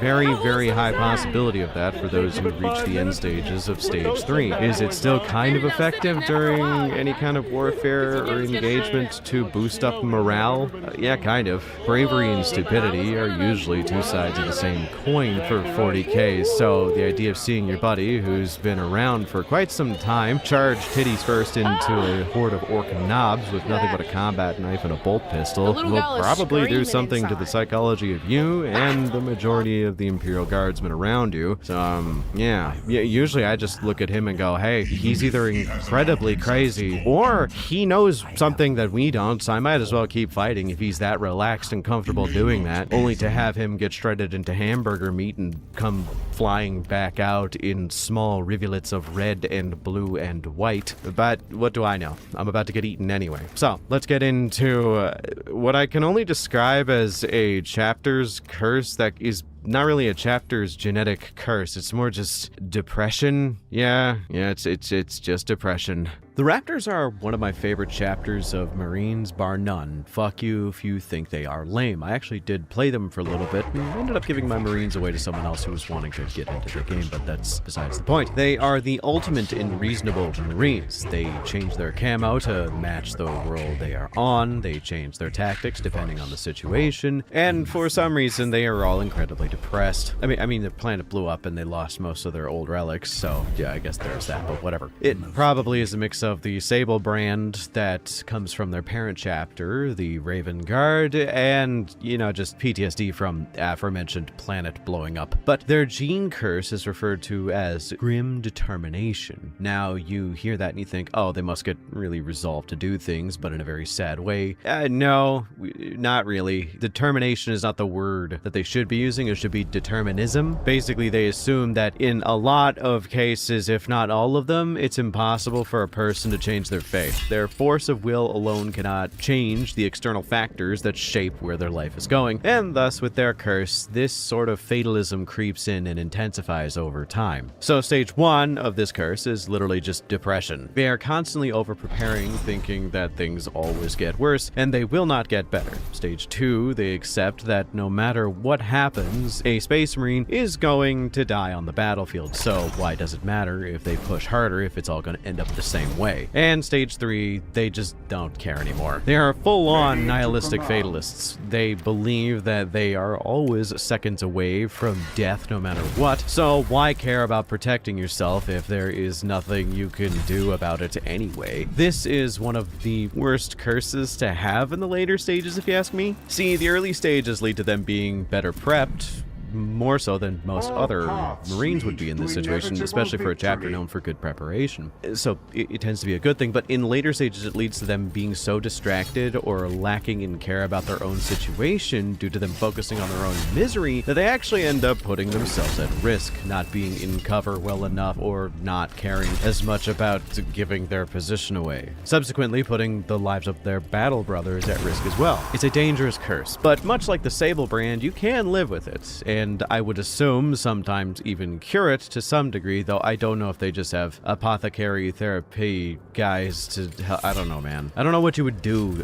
Are Space Marines even subject to talk therapy? It's kind of, I don't know, weird. Whatever. Okay, let's get this one out of the way. The Lamenters are just, I don't like them. I don't think I've ever really liked them. It waxes and wanes, and sometimes I can develop a degree of appreciation for them, but a mix of their specific fan base being completely insane and, you know, just their shtick being very boring to me. I just find them one note, so I just can never really latch on to them. Also, good luck painting checker patterns, heart stencils, and so on. They have really bad luck, but always somehow they get the job done and try their hardest. That's it. That's all they really do. Sure, the characters can be interesting. I've just never found that interesting. It's really not for me, but therein lies their curse. For some reason, somehow, in their creation, the biologist who was making the Lamenters was able to take out the majority of the traits that led to the Black Rage, and a decent amount of the Red Thirst, meaning that they've had a lot of the benefits of being a Blood Angel, you know, the higher potential for psychers, more frenetic movements at the sight of blood, none of the major drawbacks, turning into a blood-drinking savage on the battlefield and having to be lobotomized. So, for some reason, the universe took note of this and took a great deal of offense, and even though it was through no fault of their own, the Lamenters were punished harshly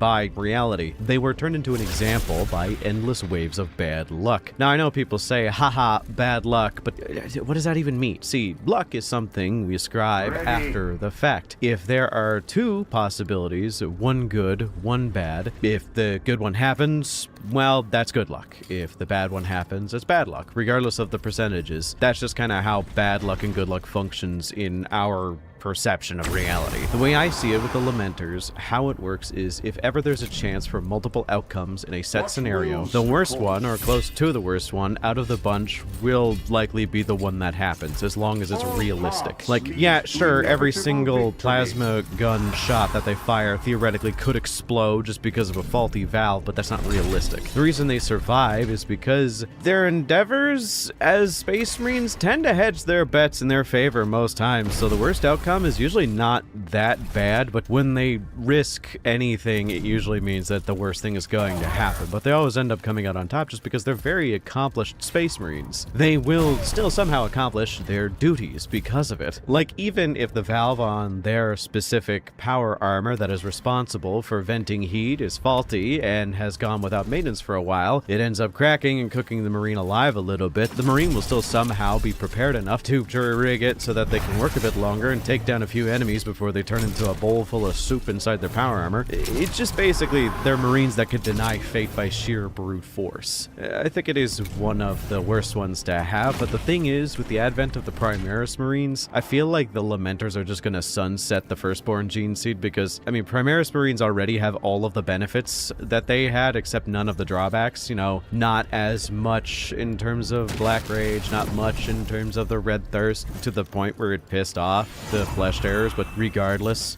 So it would make sense for them to kind of phase that out, so I guess that works for whatever it is. But, you know, the Lamenters are always going to be around, and they're always going to suffer that way, or else their fans would lose their shit. But, yeah. Speaking of losing their shit, let's talk about the most 5 out of 10 Gene Seed curses that exist in the setting. That being the Black Rage and its smaller, less abusive cousin, the Red Thirst. Now, when I say it's a 5 out of 10, I don't mean it's mediocre or provides very minimal benefits and minimal negatives. I mean the benefit it provides makes it a 10. It is genuinely one of the best ones you could have, but the drawback is so severe that it also somehow can be a 1, as in it's one of the worst things that could ever be affixed to you as a person, so it averages out to just barely get a passing mark in terms of usability. So, probably a byproduct, at least if I had to hazard a guess, of the increased aggression of a Space Marine, the organs that allow you to absorb the memories and instantly absorb and analyze the chemical makeup of anything you consume and eat. The Red Thirst is something that the Blood Angels have always kind of had, which is why during the days of the Revenant Legion, back when they were pre-Snagwinius, I did it again, didn't I? I swear, I still get comments about Snagwinius. It bothers me. I really hate that I messed that up. Oh well. But yeah, basically when they were the pre-Sanguinius Revenant Legion, they really loved drinking blood, but basically how the Red Thirst works is they have this overwhelming urge to soak themselves in blood, as well as drinking it a lot. Now, there is a physiological benefit to it. The Red Thirst is something that is kind of always at the edge of their senses. If they see too much blood for some chapters, or just sometimes just a little bit of blood, depending on the other ones, I'm looking at you, the blood drinkers, they start to salivate, which is pretty damn terrifying. Now, there is tangible physiological benefits to it. They become reinvigorated. Something about their physiology becomes rejuvenated by the inclusion of fresh vitae. When they drink a lot of blood, they can also become more youthful in appearance, and also a lot more agile. Though, if it's in the midst of combat, they actually go into a bit of a berserking rage where they're able to regenerate and shrug off wounds that normal Space Marines wouldn't be able to. Consuming enough blood in combat can make them downright frenetic and unpredictable, which for a faction that is known for very strong melee and psychers, the Red Thirst is really useful to have. Now, speaking of something that's useful to have in some way, the Red Thirst's abusive uncle comes into play here, the Black Rage. This is a curse that was likely always in their gene seed, but was awakened by the death of Sanguinius. Imagine in your mind there is a cliff edge into a bottomless ravine. Once you fall into the ravine, you can never come back up, and you as a person are never seen again. The angrier and more unbalanced you are in combat, as well as just plain the more emotional you get, the closer you get to that ledge. The Red Thirst providing more benefits as well the closer you get to that ledge. So the closer you get, the stronger you are, but the more likely you are to fall off. If you fall into the ravine, you are no longer there. You are in that bottomless black abyss and you are lost to the Black Rage forever. Most of the time. There are a few examples of people who come out of it, but regardless, you are then filled with visions of what Sanguinius and his Marines saw at the end of the heresy, surrounded by traitors, and you suddenly feel like Mark Wahlberg talking about 9/11, but instead you're a berserking Marine thinking you can save Sanguinius. That was a fucking weird reference, but whatever. Basically, you are lost forever to the Rage. You can no longer fully be controlled. Only by the holiest of men in the chapter can you be sealed away in this Tower of the Lost and eventually become a death company. But that's only if you are one of those that is not too far gone. See, some people who fall to the Black Rage actually will attack their brothers on sight regardless of what color they wear. So, yeah, once that happens, you are sent off to die one day as a self-destructive melee weapon. But what are the benefits? Well, while you are out there LARPing as Sanguinius, you get the mother of all power boosts, being physically stronger than most Blood Angels by leagues who are already slightly stronger than your average Marine, and also your Red Thirst is firing on max at all times, so you're not just super strong, but super fast and also incredibly aggressive. You know, there is a trade-off. You are literally just a living grenade now to be thrown into a room, explode, and then probably be put out of your misery once you're done there. Unless you're the Flesh Terrors, then I guess you could just explode on demand and then be kind of fine afterwards. Yeah, the Flesh Terrors are weird. They could just enter the Black Rage or at least get really, really close. Like, if I went back to that cliff analogy, it's like they had like climbing ropes that allow them to climb back up, but the rope stops at a certain point, so you can only go so deep into it, but whatever. Before we move on from this specific topic, we gotta talk about one that is actually like literally a curse, and that's like the Rite of Holos and so on that the blood drinkers have to go through. Yeah, they're literally like cursed genetically by Kairos Fateweaver. So yeah, let's talk about that. It kind of sucks. So as the story goes, the blood drinkers, known for having the driest skin in the Imperium, were desperate to find a cure for the Red Thirst and the Black Rage. By any means necessary, they were going to do so. So, an at-the-time member of the chapter, Brother Holos, went to top a holy mountain on a pilgrimage to find an answer. It's said in the chapter's myths that he found the Primarch's ghost up there, allegedly, and they were telling about this weird miraculous ritual, the Rite of Holos, it would eventually be called, because he's known for his modesty, something that would satisfy the Red Thirst and make the Black Rage almost non-existent in their chapter. From what I've seen, for every 100 members that would fall in, say, the regular Blood Angels successors, they would only have a single new Death Company member. So I'd say it's a pretty good success. They realize that the Red Thirst is a part of the chapter, so they must live with it. It cannot be restrained, and it also cannot be denied. So they basically just tried to get it out of their system every so often by performing this ritual. Basically, before every single battle and at planned specific times. How it works is all the members of the chapter are stripped of both rank and title. They are all battle brothers under the same oaths here and now. And with the help of tech, marine ingenuity, and chaplain prayer, they drain the blood of chapter serfs, drain the blood of some of their battle brothers, and place it into this massive swimming pool, and abduct some poor local's sap to be used as a sacrifice. And by sacrifice, I mean they just let fucking loose and tear them apart like a bunch of rabid dogs, followed by them apologizing and using the blood to consecrate their armor, as well as re-upping their oaths to the Emperor to serve him forever. To their credit, it does work. They have very little drawbacks with this. I mean, the drawbacks they do actually have, although usually just kind of one, are so bad that they could get excommunicated from the entirety of the Imperium, and if God is willing, launched directly into a sun by any other Imperial faction that finds out what the fuck they do. But what the fuck do I know about ethics in this setting where there's a literal mechanic in one of their games about grinding people up into food starch, and it turns out that it's actually an optimal strategy. Yes, I mean Necromunda. Fuck off. It's my favorite game. But regardless, remember the ghost of Sanguinius atop the mountain? Yeah, that wasn't Sanguinius. It was actually kept out of the myth that it was actually Kairos Fateweaver, you know, that big evil turkey. And yeah, he made a deal with Holos to tell him of a ritual that genuinely would help, but in exchange, even though there would be a reduced amount of Marines falling to the Black Rage, one in, say, like 10 of those Marines, instead of seeing Sanguinius attacking Horus like the normal Black Rages would, he would see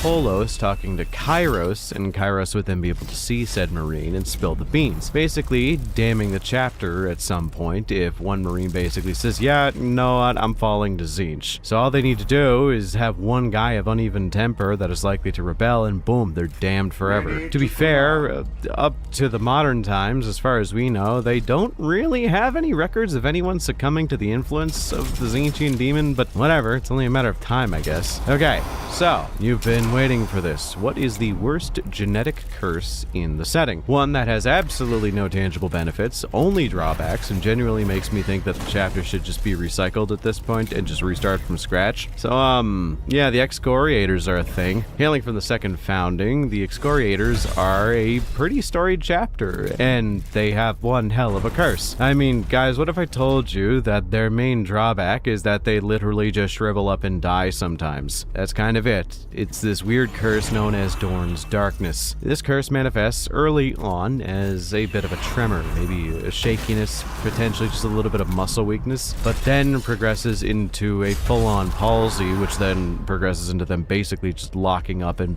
being so lost in thought with depression, they literally cannot take care of themselves. They are suffering from such extreme existential dread that it causes their body to seize up. Yeah, Dorn's Darkness caused them to be afflicted with a depression that stems from the emotional agony that Dorn felt when he had to carry his dad to the Golden Throne after he almost died to Horus in order to preserve his life. The idea of the Imperium not having the Emperor being so terrible to Dorn that it manifested in his sons as a psychic backlash. Think the Black Rage for the Blood Angels, but instead of rage, it's angst, because that's what it is. They become less and less effective in battle and then completely unusable. The thing is, there is a cure, but it's like not commonly useful. I think it's barely like a 50% success rate if ever I think about it.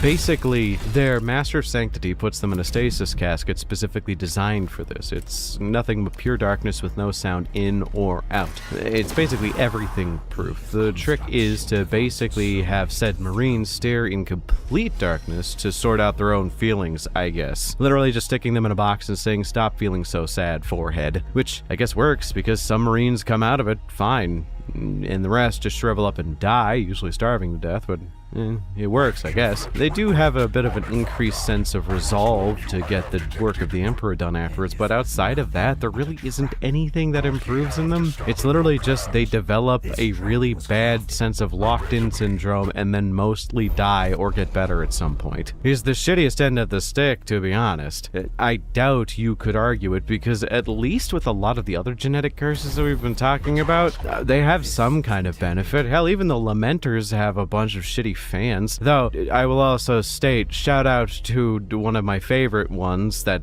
is also kind of bad, and that's the Blood Gorgons. And if I could give their genetic curse a title, it would just be All Fucked Up. They would just on occasion, with every new Marine, just get something. Scales, sharp teeth, gills, lungs on the outside, teeth on the inside, you know, just random stuff. They were literally just mutant Marines from minute one, I mind you. And I think that's one of the greatest looks for them. I think it's a good feeling for them. I think that's cool for them. Though, considering they are like Chaos Marines to hell and back right now, I guess you could kind of guess how that turned out. Also, you guys should be thankful. I could have done nothing but cursed founding chapters here, but I didn't, so womp womp. Anyhow, who do you all think has the worst genetic curse? Did I miss anyone's favorite? Are you a Lamenters fan and think I'm too harsh on them? Too bad. I will not stop because the train has no brakes when I start to be mean. You thought that's bad? Wait till you hear what I have to say about Crack Duck. If the walls could talk, they wouldn't say nice things about that guy.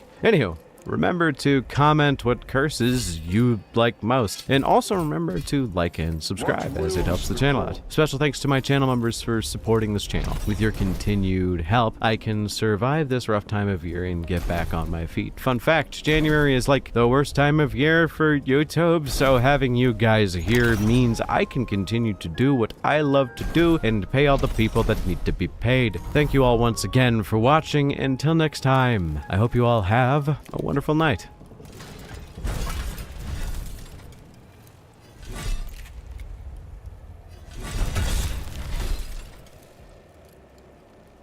Hi, I'm Arthur, and this is part 6 in a 20-part series I am doing, discussing the most bestest chapters of Space Marines that ever done existed. The All-Stars, if you will. Do you need to have seen the other parts to understand this one? Yes, you do. Go watch them right now, or else I'll be sneaking mayo into your socks later? Yeah, I'll do that. The Blood Angels are a chapter of Marines so well known that I wouldn't be surprised to find out if they were one of the top 5 most played factions in the game, in a list composing all of the factions, including every side Space Marine chapter out there, as well as the Xenos sub-factions. With a good reason. The mix of nobility and savagery gives them this visage of something at least vaguely resembling a unique concept, when in fact the idea of the Blood Angels is just taking the myth of the vampire and running it back to its origins of Vlad the Impaler, and then boom, you got the Blood Angels, but that's neither here nor there. I have always felt like the Blood Angels are exactly where they need to be in terms of popularity. Not overhyped or underhyped. They have some of the coolest characters and some of the better lore, with a few stumbles here and there. I do have some successors I like more than others, and some others I despise, but don't worry, we'll be talking about the Lamenters more in the future. But when I say that my favorite successor of Blood Angels is the Flesh Terrors, you should note that the Flesh Terrors are in fact one of my top 5 chapters in the history of the setting, and even probably top 5 factions, including every other Xenos one out there. I fucking adore the Flesh Terrors, and if it wasn't for the fact that the newest editions of the Blood Angels range suck dirty balls, I would have probably picked them up at some point, but that is neither here nor there as well. The Flesh Terrors are one of those factions that on an aesthetic level I adore them, but on a philosophical level I'm willing to rave about them from the tops of buildings. As much as I like to think I'm a bastion in the lore community, I am literally just here with a no thoughts, just vibes mentality. I am here to tell you what I feel and my interpretations of the lore in order to give you guys a better idea of reading comprehension, more so than act like a textbook you can read from. So with that being said, this is a no books allowed video, as we are talking about the Flesh Terrors, where I am going to discuss the lore, the history, the tactics, the Gabriel Seths of the chapter, and give you an idea of how they function, which is going to be fun and all, but I'm also going to go and discuss why I think they're one of my favorite chapters and why you should probably see them from a different light at the end of this video, maybe give you a different perspective. It's a long story, but before I get into anything involving the Flesh Terrors, I gotta mention, hey, did you know I have a second YouTube channel? It's called Arthur After Dark, and I do long-form video essays about horror video game bullshits I really like. It's probably some of the highest quality content that I have ever made, and if you want more stuff to watch of mine, and in a different delivery style no less, then there is that. You should go check it out. It's now going to be in the description of all of my videos, so go check it out. I literally just uploaded another video last week, and I try to upload monthly. Okay? Cool. The beginning of the Flesh Terrors is one that, if I may be so bold as to say, is one of the most GW moves ever. So is they make up stuff that really protects their frail ego. There's a thing that is like bad lighting and good lighting, and then there's a thing of like purposely losing a little bit of weight and not being full on carbohydrates. I could look so bad in the same week as I could look the best I've ever looked. People just don't understand macro manipulation. You guys are all just very fucking stupid. But it's okay, it's okay, it's okay, it's okay. I'm not gonna judge you for being stupid. I'm gonna help you because you're stupid. So welcome back to the Alpha Male universe. So I got this question then. Is it the lighting as to why he looks like shit now? I mean, oh my god, he is falling apart in jail. A big shout out to the Wes Watson subreddit for getting their hands on this booking photo. I mean, his neck is looking pencil thin. I bet that mouth is being used for some crazy shit in jail. That's probably how he got some extra peanut butter he was bragging about in a previous episode. Well, things have gone from bad to worse with Wes Watson. He now has had his bond revoked for the third time, I believe, and the attorney tried to cite that he needed to be on house arrest so he could manage his online business. An online business? Yeah, crashing out for everyone to laugh at. That's an online business. Okay, so you know what? Let's hit that subscribe button and get the Bubba Army to 60,000 strong, and let's get this show on the road. Hello, this is a prepaid collect call from Wes Watson. Sunday ain't different than any other day in this bitch, and it's always been that way. Some of you guys were with me when I was still doing calendars in Cali. Then I got out, told you I was going to be paid, told you I was going to elevate, told you I was going to kill it, took it to a level that nobody's seen before. Came out to Miami. Now I wake up in my cell this morning.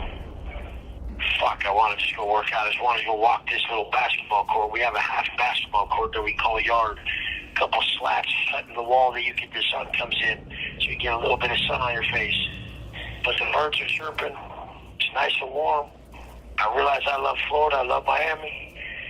And I just get in up push-ups. You know, I'll never get tired of making these phone call videos because this is like our endless victory lap. I mean, it is hilarious to hear him so down bad. I mean, he can't even fake the excitement anymore. He's like, boom, boom, boom, boom. Oh, I did some push-ups. I mean, you know he's getting stretched out in his cell, man. His celly is all up in that shit.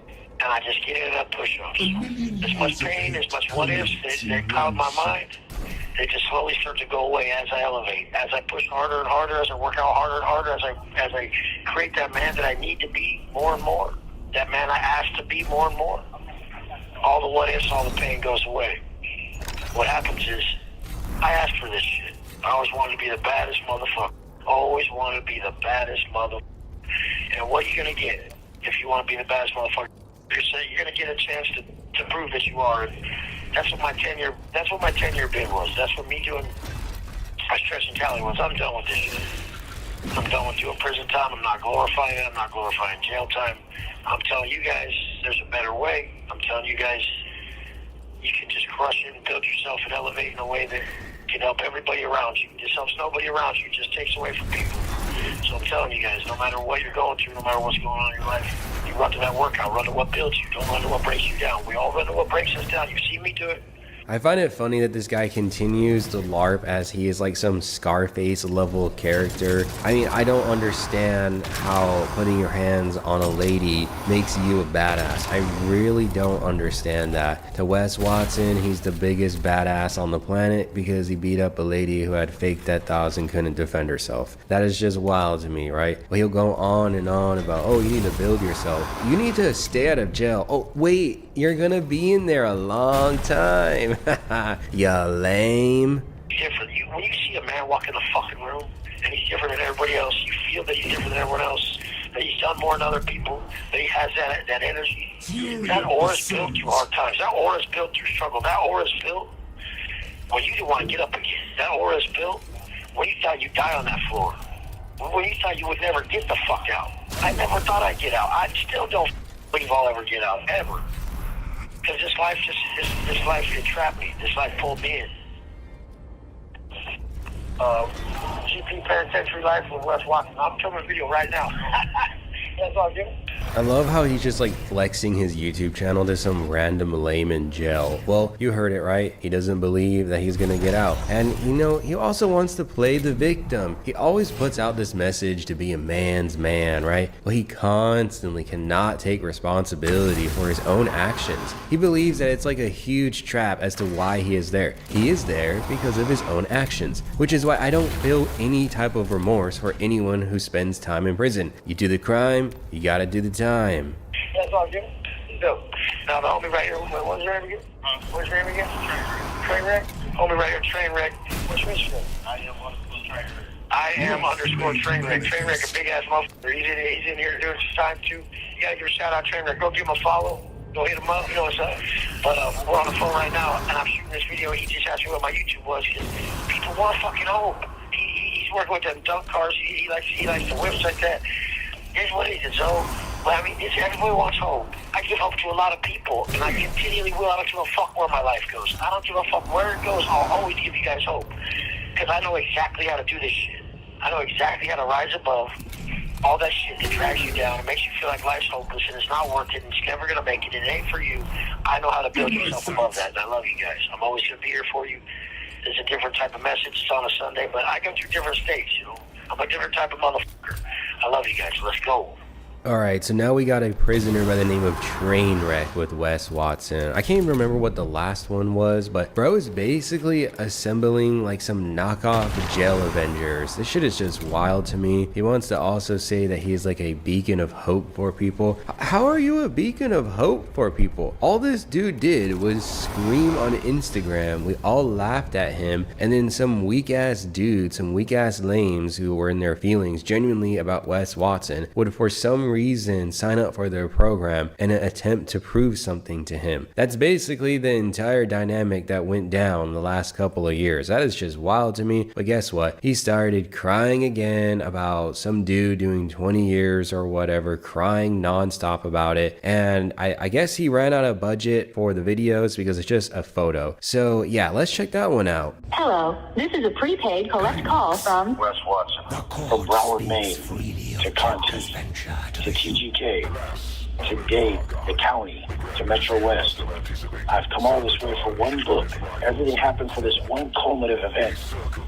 Every painful moment, every cold floor I slept on for days and weeks, all the pain I've experienced by being taken from the free world is only magnifying my power.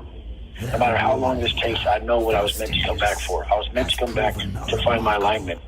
So little bro had to go back to jail to get his alignment. Like, is this Costco getting your fucking car realigned with its tires? Like, what is going on here, man? I mean, this shit is beyond delusional. I mean, honestly, it really is. Like, framing all of this like it's like some superhero storyline where you had to go in there and challenge yourself once again and then blaming other people for your freedom being taken away. I mean, there's a reason why people tune in on these videos, because I really feel like people cannot comprehend how someone could be so narcissistic. This is the alpha male universe. This is the AMU, and it's full of crazy ass characters, but Wes Watson is for sure on the top of that list. On the yard right now, I'm out there with about 6 people. We're hitting pull-ups, we're hitting dips, we're hitting push-ups, but more importantly, if you could record that conversation. It was a conversation of the spiritual world, how to manifest, how to bring forth your best self, how to stay in alignment.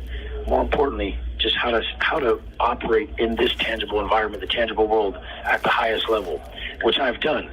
I always will rank in conversations like this because I've actually manifested a life that is so superior to most people in the world through these techniques. And the technique is always what I said our purpose is, to create the man, create the individual that you admire, and give that man to the world.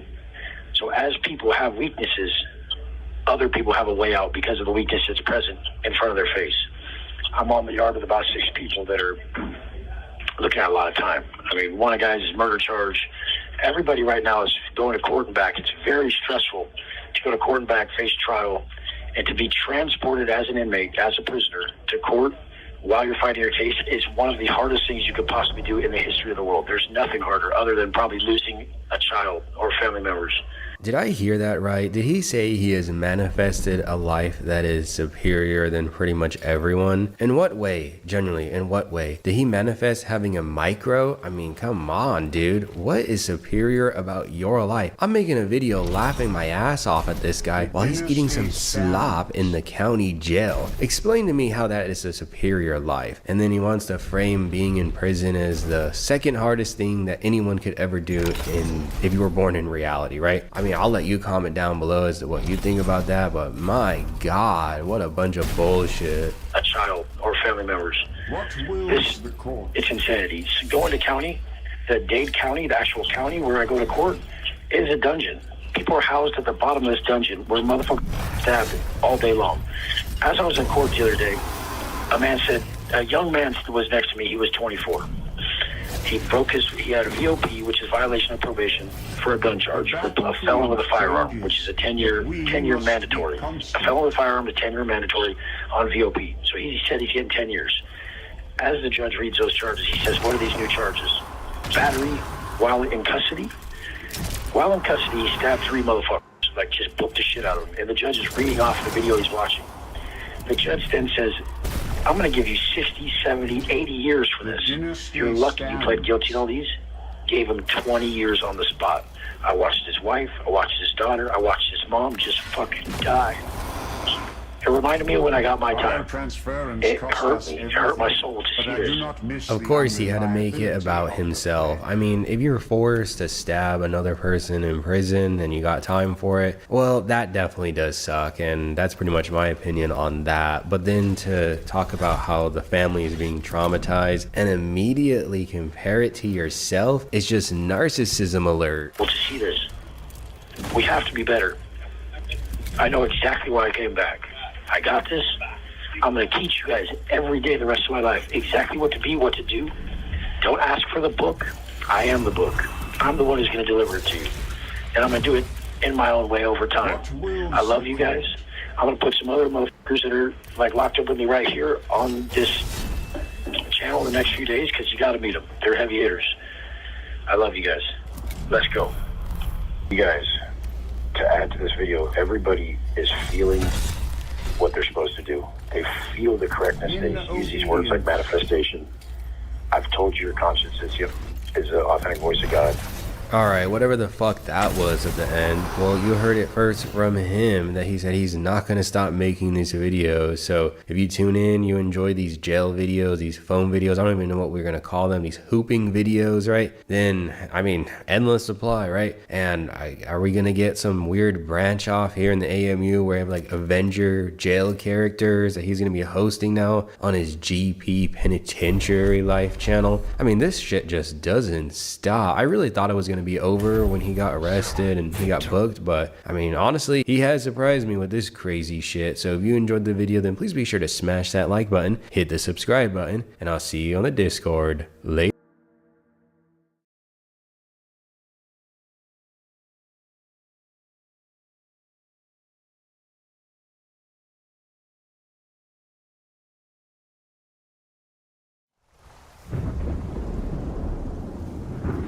Alright, let's jump right into it. No intro, you're taking it raw, no spit, and dry. So Pug Bubba is in the corner with his coffee while you zone out. He's gonna keep your attention. Now, long story short, Wes Watson got his cheeks clapped hard by the state of Florida, and there is a massive update for his court shit. Long story short, he absolutely got gadooshed on by the court. They are sick of him. They have roasted him in this document. It is truly one of the funniest things I've ever seen, and a big shout out to the Wes Watson subreddit, because I don't do any research on my own without the Reddit. I mean, I'm not gonna pretend I do breaking news shit. I mean, all this comes from the Reddit. Let's just be honest about it. All right, so I'm not gonna call him the defendant. It's gonna be annoying to listen to, so I'm gonna switch out the defendant for Wes Watson. Right, so let's go. Wes Watson is charged with committing an aggravated battery upon Hakeem, and in the community, people joke the 7-foot monster actually wasn't even us that said that shit. It was literally Wes Watson. Wes Watson is a minor social media influencer. Oh my God, I already got cooked. Who previously reportedly had multiple Instagram profiles and currently has a YouTube channel. Wes Watson monetizes his accounts primarily by selling, quote, courses to, quote, clients, damn, another roast, which is a common practice in Miami-Dade County, where individuals will pay an influencer for guidance on how to be more like that influencer. Wes Watson's particular guidance comes from his experience in the criminal. Alright, and let's check out the next page. I gotta actually scroll through this stuff. Holy wall of text. Good thing you're not reading this and I am, so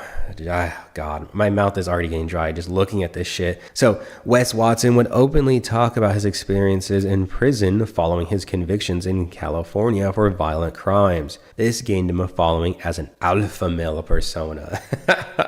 Not the courts knowing about the alpha male shit. That is actually funny. The victim, by contrast, is not a micro. Don't say that word around Wes Watson. That word is trauma for him. The victim, by contrast, is not a micro pseudo celebrity, but an average Joe who's an African American who works in IT in the Northeast. Wes Watson would work out at the gym with clients who were his close inner circle and would be